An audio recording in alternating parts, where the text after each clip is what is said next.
What's up? Smoking Tire Podcast. We here. Joey looking at me all weird. Welcome to the show. Joey Seeley in the house. Good to we see got you guys. Zach, the return of Zach from, well, he was on a vagina vacation.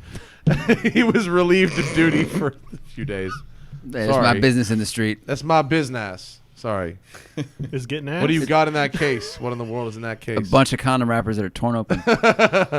And Motor Affair podcast host Patrick Stevenson. Yo. Also the person on my videos, I sell a lot of promos for various items, products, things we advertise, and I sit where Joey is sitting right now to shoot them, and Zach shoots them from where Zach is sitting. And in the background is your painting. Awesome. And a lot of people be asking about the painting. I like it. I send them Point to in you. my direction. I send them to you. But public thank you. So those watching the video will see our new video system. Joey, this is today. Patrick helped us assemble this shit. Pop in the cherry. This is today is the new video system. All right. And we got Timmy Whitcomb on the board. You're not in it. Tim, can you lean in on There you go. No, that way. Other way. We got it's Timmy's first day, and so we're gonna pray, fingers crossed, that all will be all right with the video setup. We're good. And the audio setup and all the things. But a cheers for our first ever multicam switcher podcast. All right. Zach has the only thing that doesn't clink. He's got grapefruit beer. Got a cock ring. Something. Grapefruit beer. All right. So we here. It's a nighttime podcast. In case you guys haven't figured that one out yet. Joey, it's been a while. What's happening? Long time, man. Welcome back to the studio. Thank you. Wait, can we bring your microphone a little closer to you, or you a little closer to your microphone? That goes both ways. There we go. make like it's a dick. And now you're good. Now you're in the right position. Like usual, Patrick holds it. Oh, God. Thanks for adjusting. So, Joey, the little background, formerly half of the dynamic duo behind BBI Autosport. The man has struck it out on his own with Emotion Engineering, your company, Yes, sir. Joey Seeley Enterprises. You know how many people told me I should have done that? I'm like, Joey no, Seeley I can't Enterprises? stand it. Yeah, No, something no. like that. Like, I hate acronyms and I hate the last No, name. and then racing or motorsport or engineering. Yeah. So I had to have some other definition. And also, Emotion Engineering, like whether it's Joey or Dave or Steve, made up names, like you can't build a whole business around just you. Right. Because you're the only one of you. Right. You'd be in trouble. You know what I mean? People are like, no, I don't want Dave working on my car. I want, but if someone works at your place, Correct. and it's not, That doesn't happen. No, is your place just you? Yeah. It is? Well, no, I've got Devin who runs the front office, and then I've actually got, here and there some helpers, part-time helpers. But are you the only person who puts hands on cars? Mm-hmm. Oh, really? Just the way I want it right Really? now. Yeah, for now. I figured it was going to be that way forever, but that's I was foolish thinking that. But yeah, my customers want it and I enjoy it. Mm-hmm. And the idea is to have less overhead so I can actually just shut the doors and leave for weeks on end if I want to. Yeah, well, and I think you want to, don't you want to be involved? Correct me if I'm wrong. I understood it as you want to be more involved on individual creations and builds and be more hands-on, whereas, but Tim wants to sell parts and kits and set and little more scale. Yeah, he's building a monster and well, we both were, but that was more his speed and I like the personal touch. That's cool. And he did too, but you couldn't really have both. Unless you're what's his name, RWB guy who's gonna drop dead at 43 because he works 190 hours. It's not going to be from the hours. It's going to be from the packs and packs of cigarettes. Damn, man, that guy. Oof. But he gets his exercise squatting and looking, and then He's like a major league catcher. Right. Some knees are going to be jacked. Yeah, no, I mean it really was not a conscious decision as to what I wanted to do. I'm figuring it out as I go. I originally wanted to take a very laid-back approach, but that was very silly of me to think that could last. Enterprises. Yeah, just chilling. But no, it's going well, and I'm having fun. That's the most important thing. I've found the passion again. Yeah. So doing fun projects and fun projects must be the shit.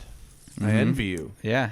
Yeah. We're on like big volume mode here. The Yeah. fucking McDonald's of car reviews, and I want to like take some time. Yeah. Make something really good. You were saying that to me via text message, and I definitely can appreciate that. Yeah. You know, not turn and burn, but just actually put some serious effort into stuff. Yeah. And be proud of what you've put out. You know, for people to experience. Yeah. You've been hands on these safari cars. Yeah, the last little bit. That's a new trend, obviously. I mean, you've done work with Lee. Dude, have you driven Lee's car? It's sick. I have not driven his cars, but he's got respect for what we're doing, and we've got respect for what he's doing. And he actually, you know, to be honest, because my safari cars are the LuftAuto safari cars with Pat Long, Rod Emery, Jeff Swart. They're very sick. But Pat actually ran it by Lee because Lee brought it kind of to the surface. There's been plenty of people doing it for years, but Lee brought it into mainstream and put his humor with it and, you know, all that. And his posts were really fun. But Pat actually, out of respect, just said, hey, we're not going to take the same approach as you, but we're doing this. And he gave it was just, you know, they're brothers on the racetrack, so he just wanted to run it by him, which was really cool. So no, I've not driven something similar. His is more of the kind of modification that you might do to your own personal street car. It's a little more reasonable. You basically built a car you could almost enter in like Dakar. You summed it up exactly. Yeah. He made it. His is a lot more reasonable and more attainable. That's why he's on like number 8 right now. Yeah, and I've done 2. Yeah, Timmy, pull up the white LuftAuto Safari 911, which is the first one Joey built. That's the first one that Eli bought. Yeah, that was the charity auction car. I think it went for big dollars. It went for big dollars because it's the of white one there, because of the charity, you know, and because of the names attached to it. And yes, that was an emotional day. I'll be honest with you. You know, what did you think that thing was going to go for? Because it went. There was a buzz. There was a buzz generating. You could feel the energy brewing. And I'm not talking the day of. I'm talking like weeks before. You know, people were like that did get to see it and hear about it. They're like, this car is going to go for, you know, high 100s. You know, like that's going to go for 180. Then the buzz kept going, and then they're like, that's going to be over 200. And I was just like, you know, we were very, very like. You don't get too excited. It's like in motorsports. You have the fastest car. You got the best drivers. Yeah. You still just go. You can get crashed into on lap 1. You could could have a puncture. You could have a bad pit stop, like whatever, and everything's over. You know, so we were just hoping for high 100s. You know, so that we gave some money to the charity because we knew what we had into the car. What was the charity?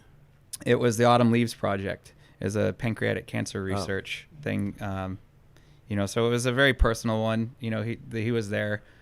I don't even remember what his name was now. At this point, it's been so long. You asshole. Yeah, right. It's a musician. Be tattooed on your forearm. Yeah, that's embarrassing. No. But anyways, that was your job to build the car. That was really cool because we started with a really nice car. You know, and the idea behind that was to not have to paint it. Well, and that was Patrick's car, right? It was Patrick's personal car. Oh, it was his personal car? Yeah. Did he donate it? Was that part of the deal? I think we got money to cover the expenses. Oh, okay, yeah. Most of the expenses, not all of them. His own car, but but current market value? No, yeah. He covered that. Circular marketing there? But I mean, I think he just basically got what he put into it, whereas every car he gets, he's able to, you know, put some money into and then sell it for much more just because they are his babies. You know, he loves his collection of cars. Well, Pat can, what is it about LuftAuto that went from fucking 30 cars to 60 cars to, you know, can't get within 3 blocks of the place? It's amazing. It's so crazy. It's amazing. It's really cool because it's just his and Howie's vision. You know, they felt like there was a whole. I mean, yes, Southern California is big for cars. You know, the car industry and people, but there was never anything that catered to the real passionate people. Sure, there's plenty of car events that look at me and my, you know, I spent $300,000 on this car, you know, where you buy a car. No, nothing that's not for the correct builders. Voice. It's bro. I just bought this car. What do you think? You know, interior is camel. Exactly. So he just put, you know, it's just built by passionate people and made it about the people. Super you know, it's not crazy. It's so nuts. It's exciting, and I'm stoked to have a small part of it. You know, well, it's got to be good for business, isn't it? Sure. You get a few phone calls for 6-figure rally cars? or is that too you know, niche for you? not too much because I'm only building those cars with them. Oh, okay. So it's like now that we've built the second one for a Officially customer, licensed. Does Pat sign the dash and shit? we all signed the Did you? car. Yeah. Yeah. It's got on the dash. Fine. It's got a plaque on the dash, and there's a plaque on the rear deck. Which finally Eli's car got that as well. His says LuftAuto 001. Yeah. Now we have 002 and. Give the cool, man. listeners actually just the majors of that build. The majors. Yeah, and Timmy, see if you can find us some more cool pictures. Don't be a lazy fuck down there with just this one picture. Get some good pictures. If we're gonna do assets, let's do some assets. Let's go. You mean the guys involved or just majors of the no, car? no, the majors. Yeah, the specs on the car. The that important one or stuff. the second one? Because the I one wanna that know we're about the second one. Pick one. What color is the yellow. The yellow one is LuftAuto 2. LuftAuto 2. Yeah. Oh, that guy. That's- that's a yeah. rendering. So but that's the delightful. one, and Yeah. there isn't many photos of that because we haven't formally released it yet. Yeah. We did show it at Luft, but we haven't formally released it, and that will be the customer car. Are those like Team Dynamics wheels? They are Braid rally wheels. I've not seen them before, but they look hot. They're the same ones as the white one. Oh, really? Yeah, It same looks exact It looks wheel. completely different when you change the color scheme. Yeah, for sure.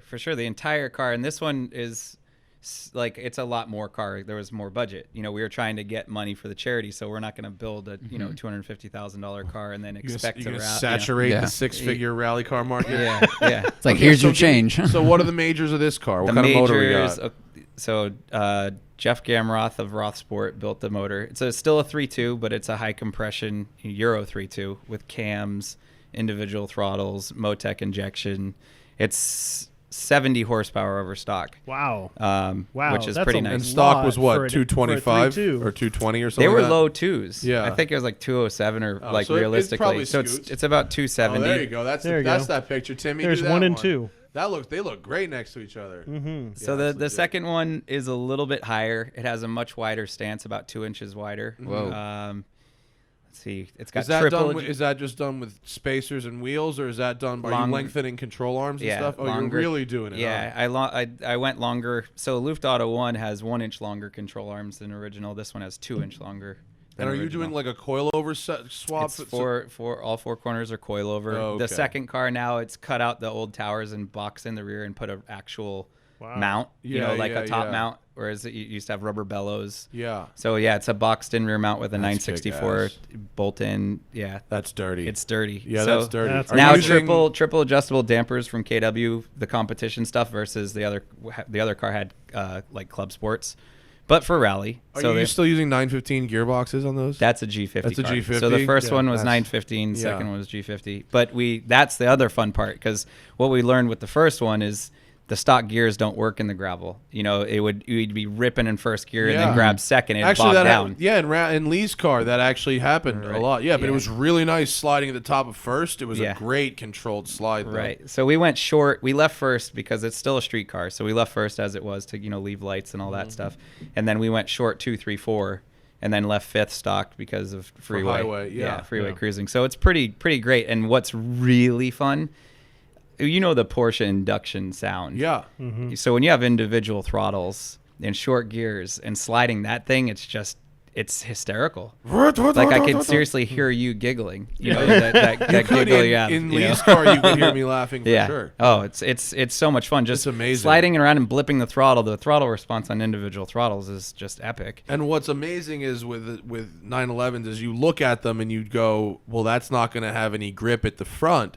But then when you're braking, it has so much front grip, you can just turn in and you get this beautiful rotation at the back. But because it's not asphalt, it's loose surface, there's no snapback. So there's no tank slapper. You just slide and then roll into it and it just goes right out of it. It's Well, amazing. the great thing, we don't run sway bars in these cars, and it gets all its support from the damper and the spring.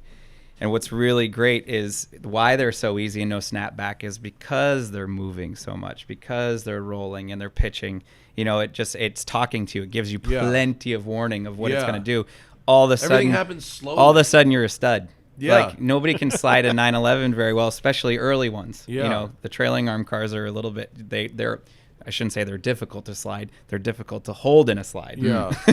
These cars, you're They're like so it rolls it's like so ours easy. rolls over seamlessly into a slide. That's great. And you're just all of a sudden like, I'm a rally driver. And I'll tell you, and I gotta like for LA, Mm-hmm. you know, especially our roads are like crumbling here. I mean, not the canyons, but you know, in the city, Yeah. how dope is Well- a 911 rally car in the city?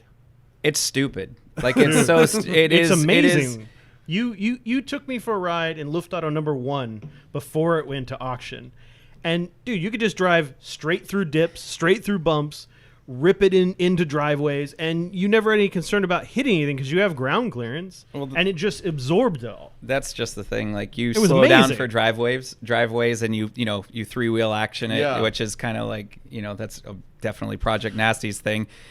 Creeping everywhere. It gets annoying after a while. Like you don't Yeah. run errands in Project Nasty, but you slow down for a driveway in the LuftAuto cars. And then you go and get back on the gas. You're like, I forgot. jump I it, forgot yeah. because it actually responds. It's still tight. They're still tight, so they're Well, it's gotta be poised. like the Raptor though, where you'd hit the gas right before the speed bump and it would just pop, right, Just- it just pop just right lift over it, yeah. Are these shocks you're using like they're not like bypass shocks, right? No. So, no. okay. It's a rally spec competition 3-way that originally KW That's developed Joey's for Rothman's Project car. Nasty. Is that current state right there, Joey? Is That's that- old. Oh, that's That's How a old is BBI. that? That's an old I mean, one. there's a BBI sticker on there, but what's a current? and a watermark, and it Is there- doesn't. Have we looked up the rules with broadcasting watermarked photographs? Is there a thing? Do we need to do some Googling before we? That says that we filmed it. I loved those wheels. Do you still have those HREs? No, Oh, you just the sold white them. ones? I made a fun deal. There's a guy. See, I didn't know how I felt about it. There's a guy that's building a replica down in San Diego. Replica of your car. Yeah, and How's he- that feel? Well, I didn't like the idea, but then Devin, who works for me, she's like, "Joey, that's pretty flattering." Like, It I'm is. like, "Yeah, I guess," but I just don't want anybody thinking that's actually Project Nasty because it's not going to be. Yeah. Yeah. So, anyways, he's a really nice guy and he's a super enthusiastic. He's like, "Seriously, your car's my dream car. Like, I want to build it." So he came up the other day to collect because he bought my gold wheels for one of his other cars. Ooh, you have a stalker. Yeah, right. But he was looking ask at you my for your white fan underwear. blades because everybody Can I knows wear your the white skin? fan blades Right. from your show. Yeah. And he's like, "Do you still have those?" And I go, "Yeah, they're right here. I don't know what to do with them." Bought like, those too. no, he was looking at him. He goes, "How do you feel about a shifter cart?" And I'm like, "What do you mean? Wait, what? I love shifter carts. Like, who doesn't? They're stupid. Like, you break bones. Like who doesn't like the idea of a shifter cart?" And he goes, "I have a brand new CRG in my garage that's never been. It's 6 years old, but the plastic's still on it." What? He's like, "You want to trade?" And I'm like, "For the HREs?" He's like, "Yeah." I'm like, "Done." And even better, it's a clutch cart. It's a centrifugal clutch Had a cart. motor So on it and anybody everything? can ride. Anybody can just. Whoa. So basically, we're going to That's terrorize Newport Beach. Awesome. I think you That's came out amazing. ahead, actually. I mean, those are such a niche wheel. Like, Yeah. it's going to take a very specific buyer like that guy. If a guy walks in and wants that one thing and he's got money, you sell it. Yeah. 100%. or if he has a perfectly cart. good Or if go-kart shifter car. deal. Do you? Speaking of Project Nasty, I love that car so much. I'm looking. Timmy got a picture of the interior. I can't see past Patrick's head. See that? Yeah. See that's why we. But that. Did you put a headliner in that That's all car? different now. So I saw it at SEMA. I ran into you, and you were so excited about the car or you were just jazzed about SEMA, but you're No, like, it oh, it's definitely so wasn't much about lighter, SEMA. dude. And you're telling me the numbers. You tell everybody, and it was significant, man. Like you did a lot of work More since weight the day reduction? we filmed it. I was so excited because, as you know, when I built it originally, especially when I did it, your first show thing, that was it was barely even on the road when you had it, because that was my daily driver. So I had to like try to get it done every time I worked on it so that I could go home, or if I didn't have a car to borrow, whatever. And then I worked on it after hours. I never worked on the clock. Yeah. So now with the new business and laid back, or what was laid back, I started working on the car and having fun with it again. And I was so excited because now it's like there's a lot of finishing touches. Like it was always probably 30% from done. Mm-hmm. Now it's always 10% from done because it'll never be done Yeah, and there's no way you're ever finishing that car. Never. It's forever, probably. unless I sell it. So what does it weigh now? I honestly don't have an accurate number right now, but last I did it, it was still under 2,200 pounds. Wow. Nuts. Oh, it's awesome. So there's no headliner in it, huh? No, there is now. There is? Yeah. Oh, so that was my part only of- gripe with the car because I got a nasty burn on my head because there was no headliner. Just from heat? Just from the heat. Yeah, because we were out there all day in the desert. I think we were on Spunky Canyon Road, or we were... What road were we shooting that fucking car on? I don't know, but it was out. We were out in the desert. Yeah. Yeah, it was either Spunky Canyon or like Lake Hughes. I don't know, one of them roads. And it was hot. It was the summer, and we... the roof gave me like it wasn't like a sunburn, but it was definitely a burn of some kind on my fucking head. it just the whole thing about Project Nasty originally was because it was nasty and it was raw and like just doing stupid shit to the car. And then it's like now my clientele is a little bit more mature and civilized, and they think to be honest, everyone just kept saying, I don't want a race car. They thought all I did was build race cars, and I'm like, no, I can build a civilized You have a car. much more intelligent clientele than most. If they're walking in saying, I don't want a race car, most people walk into a place thinking they do want a race car, Yeah. and it's only when you build them one that they decide that was fucking stupid. Yeah, so that was my new mission, is to just try to put some finesse into Nasty, just a little, not a lot, because it's never going to be my daily driver again. It had such cool stuff. Like you cut out the foot panels, like so they were lighter. I think you changed like a lot of the coolant tubing and stuff, so it was lighter. I muted stuff out. Like that was the big thing. Is just like the pedals actually were the same thing. They just were done in black, so they no longer were popping silver. Because I don't need attention grabbing things on that car anymore. I just wanted to like the dashboard's Alcantara. I did a dash delete panel, so there's not because there was nothing functional on the dashboard anyway, right? Right, Yeah. and then did Alcantara on the headliner with a little foam pad. Just not much really weight at all. But it's always been an obsession of weight and performance. Like if it doesn't work, like everyone loved that NACA duct that I had on the front bumper. I was a fan of that. But it didn't do anything anymore. It just didn't do anything. It was for the stock motor and the original upgrade when I had two oil coolers. The stock one over in that fender, it doesn't get any air from anything. So that's what that NACA duct served. But when I did the conversion later of the single oil cooler in the front, like that, it was a cool NACA duct, but it was no longer functional. So now it's gone. I understand, but I wouldn't fault you if you left it. Yeah, right. I wouldn't fault you if you It's left not. It wasn't for anybody else, because if it was for anybody else, then I would have left it, because everyone loved it. Like everyone photographed it. Like, oh my god, look at this. I would like a NACA duct in my Fox body for sure. Just anywhere. You should put Anywhere. one, like on the hood somewhere. The one thing. Do you have air conditioning? No. So then I that's have a what cool it is. There you shirt. go. Cool shirt set up. Did you really? Yeah. Oh, Hell yeah. man, dude. I always talked about doing that. You should Dude, totally you have do it. to. It's so Just- good. I know it's so Have you ever good, used but- one on the street? No, never on the street. Oh, it's the best. Dude, for those who don't know about the cool shirt, liquid cooled clothing, okay? You have a cooler full of ice water, actual ice water, And it's a bilge pump. and it's a bilge pump, and you wear a shirt that has hoses all over it like intestines. It's surgical tubing Yeah. sewn to the outside of the shirt, and it flows cold water and through you it. plug it in, and it goes, oh. Yeah. And it's the greatest. Yeah. It's so much better than air conditioning. Yeah. If I had to choose one or the other, like, for a car like your car or like my Mustang, like, I would choose cool shirt over air conditioning. Well, it doesn't hurt your horsepower at all. Doesn't drain suck your car. horsepower Right. away. True. Mine has a nice fancy little pump out, so I don't have to take the cooler out. It just pumps the water. You Yeah, look no. like you're about to Oh, yeah. enter a Tron race, though. with It's the so tubes on there. good.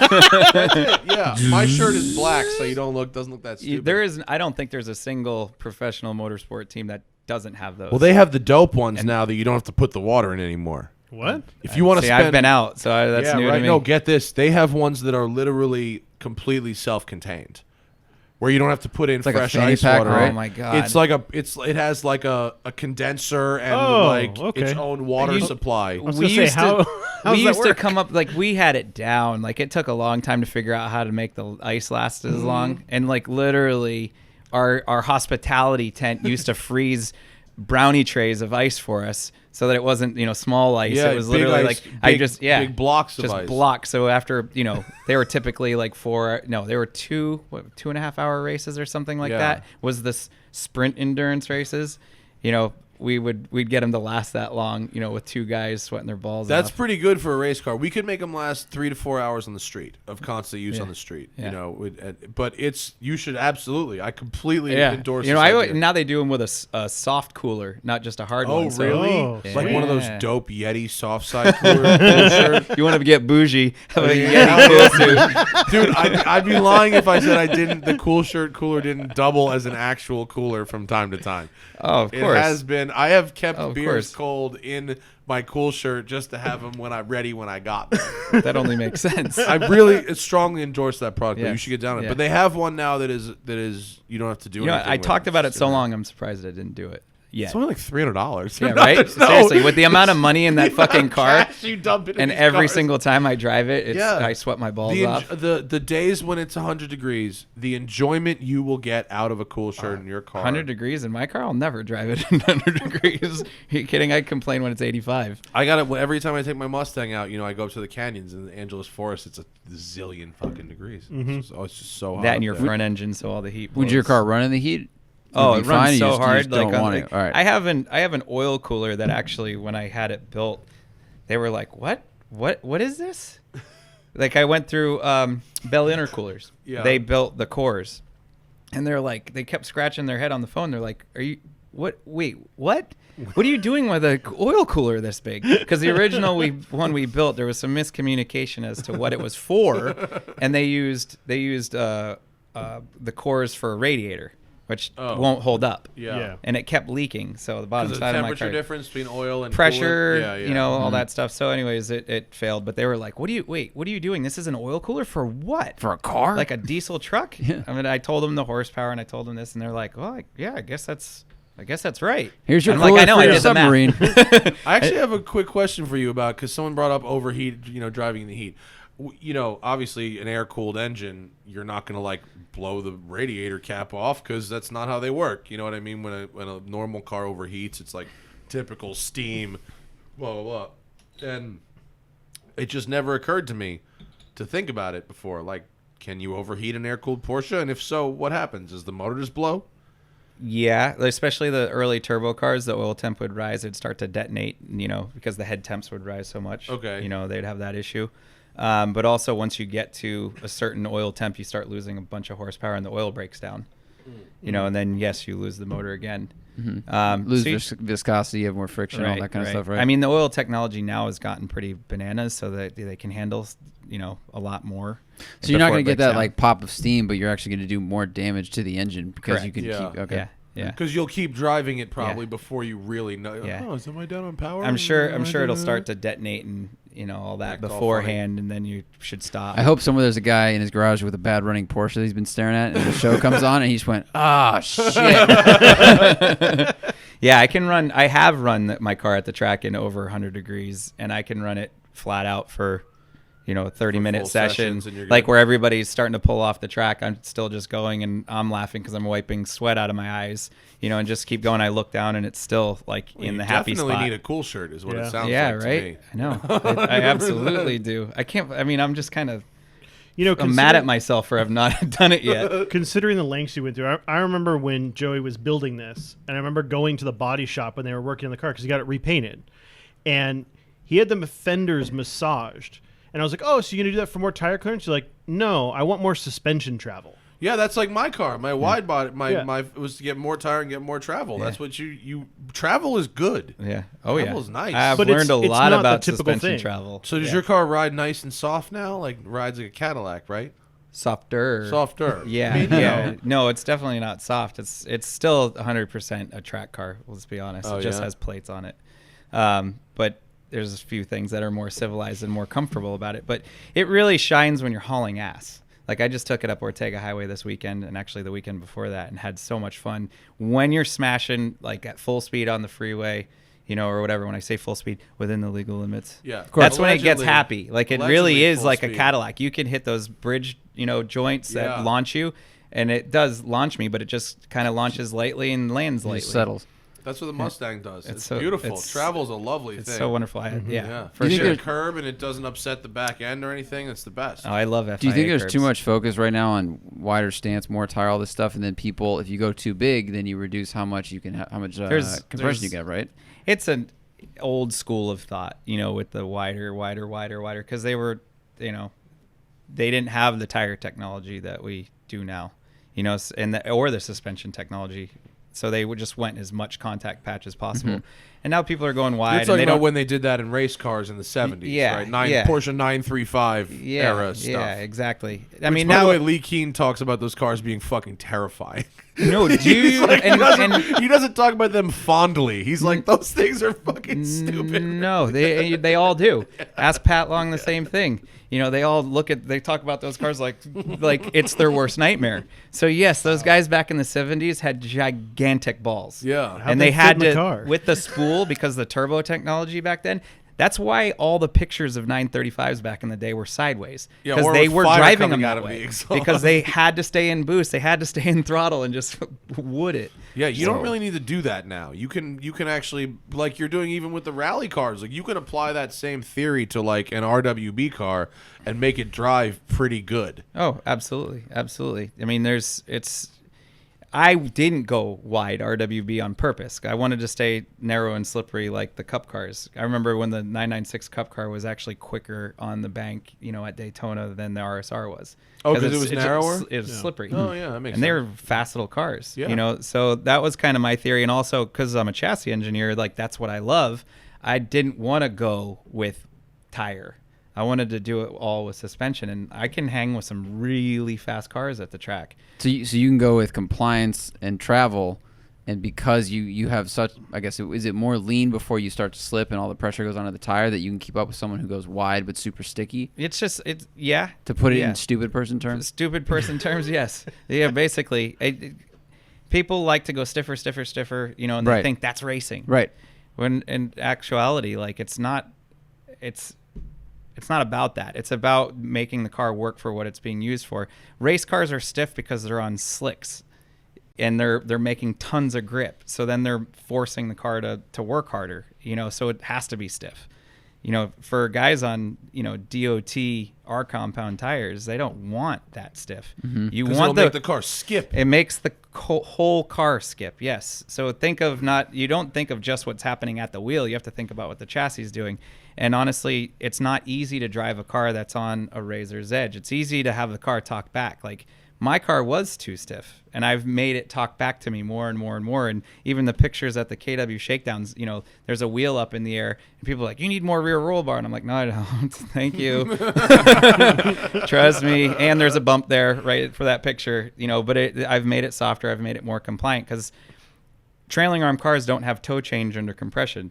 So it's not helping back you. that up. Mm-hmm. Trailing arm cars don't have toe change under. Oh, because they're just straight. It's just hanging. They're hanging straight back. So right? Porsche is a semi-trailing arm, whereas like an E30 BMW is a full trailing arm, where they're on plane, they're pivots. So there's no camber gain either. At least on a Porsche, there's camber gain. Okay. Because it's semi-trailing, but there's no toe change.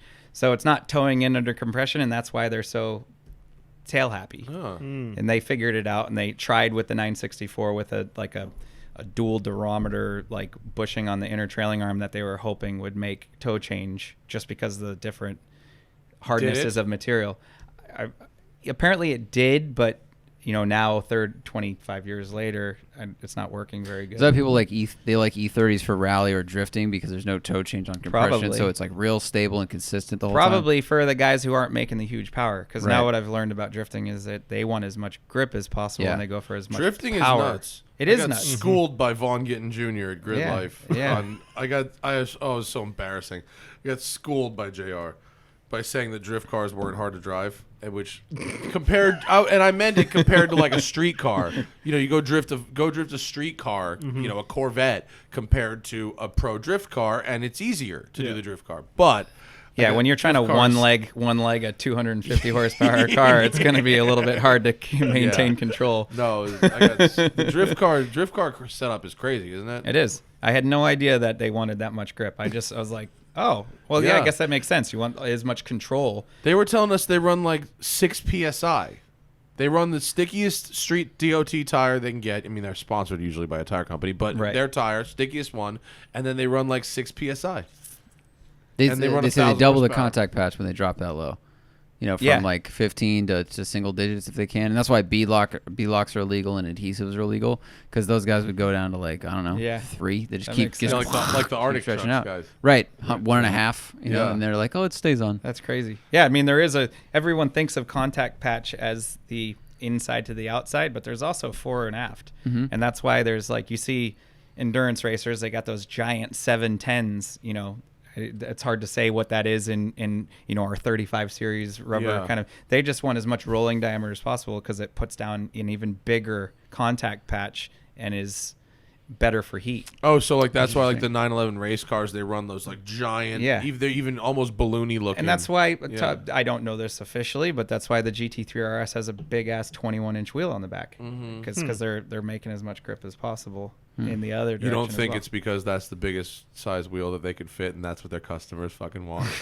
Except for a lot of the guys go down to 20s and 19s. You don't think because no, not a lot of them. No, the you're guys right, who you're go the small percentage of GT3 RS owners that actually go to the track do. But everyone else is like, bro, you're telling me the Turbo S comes with 21s and GT3 RS only comes with 19s? This is bullshit, man. I want paint to sample. I want special order factory wheel. I take delivery in Doha next week. Do you think, do you think wheels have gotten too big?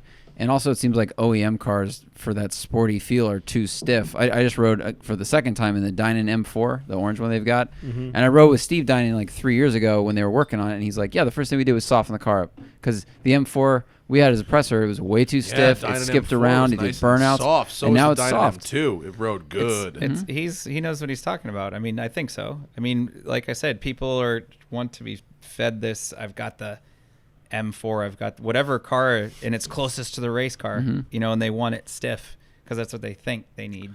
Whereas I almost make everything softer, like literally, just because primarily of what I learned at Pikes Peak and what that does to a car and to. Oh yeah, you guys built the Zwartmobile, right? The Zwartmobile, yeah. What did you learn there as far as compliance? Yeah, about compliance and about letting it move and keeping the tire on the ground. You know, just the bumps at the summit are so ridiculous because it's under snow for 6 months of the year.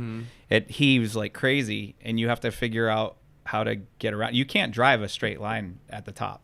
Like, you have to go pick a line around the bumps. Whoa. Like Zort and I did it like the last year when we won. We did it for 2 hours because they'd cleared the snow just 2 days before practice. So it was. So I mean, it was just all while over it was the place. open during the street. You went. Yeah, so we'd practice in the morning till 9, and then it becomes open to the public because they you close just down. Drive overnight. up and down and up and down and up and down, up just and down, up and down. doing U-turns and driving up and down for 2 hours, just trying to find a line. Is it you and a whole bunch of other racers just making U-turns everywhere and being assholes? You'd be surprised. There's only, and it's, who's doing it is the guys who've been there a million times because they know. I mean, I'm sure there's rookies for that one new bump that wasn't there last year. Yeah, like every whatever. time I've run the course with Jeff, after we've practiced, I always see Reese up there. Reese Millen, of course. Yeah, I was gonna say, they know they have to respect that mountain. They're not like, oh, I've done this thing since the 90s. I'm cool. They're never like that. They always have so much respect for that hill. There's so much weather. Oh, go ahead, Patrick. I was going to say, you did work with Reese this year, right? I did. Well, I didn't go to the race, but I engineered his car because he brought the Genesis out of retirement this year. Oh, the Genesis Coupe? Mm-hmm. Yeah. Yeah, Oh. so he was running the electric cars for the last few years, but then they had some issues very late in the program, like as in the spring, where they're like, hey, we need to replace all the batteries. That's like $70,000 in batteries, and Reese is like, I can't do anything right now for that. So he brought the Genesis out of 6-year retirement, and he posted, and you guys probably saw it, he posted something that said, fun fact about this car is it won in drift, it won in time attack, and it won at Pikes Peak and holds the record. And I commented on it. I go, don't rub it in, champ. Because I was trying to break his record with Jeff's car. And we came up 2/10 short. Oh. Yeah. Still a nasty car, though. Yeah. Well, and that's what he wrote back to me. He said, Joey, I need your help. Like, literally, that was his comment on the thing. And then he had a meeting with Zwart because they do, outside of motorsport, they do work together. Yeah, they do work on they do Commercial commercial work. stunt- Yeah, stunt Reese, work. Reese drives for Jeff a lot. Yeah. So he just after their meeting was done, he's like, "Hey, I want to have Joey help me out." And Jeff gave him my phone number, and he called me up and was like, "Hey, this car, I'm gonna take it out of retirement. It never turned well. The only reason it did well is because it's got bitchin' gear ratios and 750 foot-pounds of torque. Like, can you help me out?" Like, I was like, "For sure. Yeah. Let's do this," and I know nothing about those cars. And actually, to see the rear suspension of one of those, Oh, no. I was like, what? Like, arms are crisscrossing. I guess I'm most sorry. people would know. What? There's What? well, apparently the Hyundai Genesis and like a 350 Nissan are similar, but they have arms crisscrossing in the back, and I just kept looking at everything, just cross-eyed, like, what the hell? So you're like is the going puppy with your head turned, Yeah, looking at yeah. the. Yeah, exactly. But fortunately, they had changed a lot of the drift geometry stuff out and put the original kind of, at least the parts that had stock pickup points. I was like, yeah, okay, you well, have to run stock pickup points in Formula D, but I don't know when the last time was that car actually ran Formula was D. so long I think you ago. always had to run stock pickup points in Formula D, right? Yeah, they allow like 2 inches of movement or Yeah, something like yeah, that. yeah. Dan- Whatever Dan it was, George I was relieved because I'm like, I'm not dealing with somebody's creativity. What was the issue with the car? It wouldn't turn Oh. or hook up. Oh, So it did nothing well. That's an issue. What did you do? But all Pikes of it. Peak is a straight line race, so Yeah. right? Okay. Yeah. It's really smooth. Yeah, Straight line. It's a 12-mile runway. Did you have Fast to- and Furious 8, whatever it is. You chase a plane. You They're chase chasing the a plane. C-130 Chase that the takes plane. 14 minutes to take No, that off. wasn't a C-130. That was a Russian gigantic cargo plane. Thanks for that. yeah. Thanks for that bit of Just knowledge. in case you didn't know. Thanks for derailing that. Car. Did you re-engineer the entire suspension, or did you I just have to tweak? How do I answer that? So I took it because we didn't know what the condition of anything was, really. He had no idea. He had no answers for me. I'm like, what are we running? So I just said, drop the car off. And I started looking at things and playing around. I'm like, how much time is on these dampers? He's like, I don't My know. face just in that shot. Sorry. Sorry. You continue. Your face in the fridge? I just had to reach a beer because the camera Oh, is now mounted hey, hit on me the- too. The camera's mounted on the fridge. This camera is on our beer fridge. And I had to reach for a beer, and it just didn't go well at all. For anybody. Because my whole face was in the camera. Dome cam. This is the getting a beer can. The getting a beer can. That is. Now there's like evidence of beer getting, and Timmy needs one too. Goddamn. Should have bought more. This is intermission. It speaks to the intermission's engineering of gonna Zwart's be car, soon. though. Where Zwart, you guys were 0.2 of a second off of Reese. Reese has spent his whole life driving. Zwart has as well, but he also had a career, like directing commercials and advertising and everything. And it's like, ooh, real close, buddy. Like, Reese was talking shit, and a guy who's had 2 jobs in his life gets 0.2 off. He's like, and what's funny is then he calls. He's like, hey, can you help me set up this car?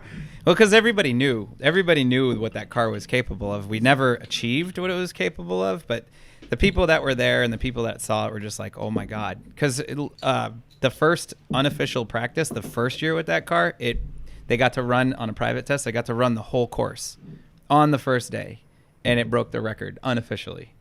So then all the how testing, annoying is that? Yeah, and then It's like, and then oh, guys. and then that year we got caught in the snow and rain. Second year we had fuel pumps fail, and then year 3 was my grand finale. And I knew the car was going to be retired, so we put all in, and then it was these ridiculous temperatures the day of the race, and it gets because we run after the motorcycles. It just got put into like we ran at like 1:00 in the afternoon, and we never ran after Death hot. 8:30. Yeah. We never saw over 50 degrees, and the day of it was 90 degrees. Oh, that's Whoa. gonna How do you be- tune for be a that? monkey And wrench so in the- it started to, and that car would only last, honestly, like it would only last 10 minutes Yeah. before the lights were coming on the dash and saying, I've had enough, because the air is so thin there. Yeah. And when you're trying to make that car, he doesn't like to say what kind of power it made. Just ballpark it. Well, let's say at sea level, We were it told would've- it was in the 800 range. Oh yeah, I just didn't want to say it officially, But at sea level is about 1,200. If we left the duty Wow. cycle of the turbos there, like at the summit, and Yeah. just left it there and brought it down here, it would have been 1,200 wheel horsepower. I'm glad this is a Wow. video podcast now because my eyebrows hit my hair. Oh my God. Up Pikes Peak. I've ridden Yeah. up that like in the Jeep Cherokee SRT8 with you. Yeah. And it was like, this is way twistier Well, than I thought it would be. I You mean, know it's that we weird. hit 160 miles an hour going up the mountain. Jesus. Yeah. Whoa. It was because there was, there's certain sections of Jeff loves it because it's like, seriously, I'm going 1, 2, 3, 4, 5, 6, 5, 4, 3, 2, 1, 1, 2, 3, 4, 5, 6. Like there's those long stretches between hairpins. Yeah. He's busy. That's so awesome. That's fun. It was pretty. I cool. love Jeff. What a winner he is. That guy's a class act. Guy's for a sure. winner. Living correctly. Yeah. Really. Yeah. But anyways, back to the Reese thing. I got rid of the dampers because we didn't know anything about him, and we couldn't get parts from Japan because he was running Cuzco's Overnight. Yeah. No. We tried. We were close, and we No actually overnight did get parts him from Japan. rebuilt for spares. Do you know Dominic Toretto? Yeah. Yeah. He'll get him. Actually, he's the one that got him to send parts. Exactly. They got held up in customs. Yeah, they held him in customs. But Something about I DVD did new players. dampers and just went through and was my usual. I don't get creative, to be honest, with my chassis engineering. I stick to just really tight fundamentals. Mm-hmm. So I left all of what he had and just went through and bump steered it and changed out his spring rates. I changed out his dampers. Actually, he won on my dampers in the rear from Project Nasty. No way. Yeah, so it's got it had KW competition 3-ways that I put in the back of the car. Nice. And it literally, he was questioning me. I was like, what's your motion ratio? He's like, I don't know. And I'm like looking at him like, it's pretty far out there. He's like, yeah. I'm like, so we're over 0.9 motion ratio in the rear. And he's like, sure. The fuck does that mean? Yeah. Does that mean? I have no idea. You don't know what a that motion means. ratio Speaking is? Greek to us. motion right ratio? now. ratio? Yeah, well, No idea it's what the that is. relationship of the wheel to the actual shock. Like, so if your Okay. wheel moves an inch, and your shock moves half an inch, Oh. you've got a Right. 0.5 motion Okay, ratio. all right. I've literally never heard that term ever. It's before. a leverage arm. So like BMWs with the spring weigh-in board, that's why they run like a huge spring because it's not seeing all that rate out at the wheel. So anyways, his motion ratio was similar to mine on my 911. Oh. And what's really funny is his front engine car, the rear axle weight was 100 pounds away from my rear engine car axle weight. That's how light Nasty is. Wow, man. That's awesome. Pretty funny. So I was like, these are going to work perfectly. So I changed his spring rates, I changed his shocks, and then I actually was pretty obsessive over bump steering the car because all those multi-link, crisscross arms was tripping me out. So I bump steered it to make sure it did what it was supposed to do under compression and droop and all that.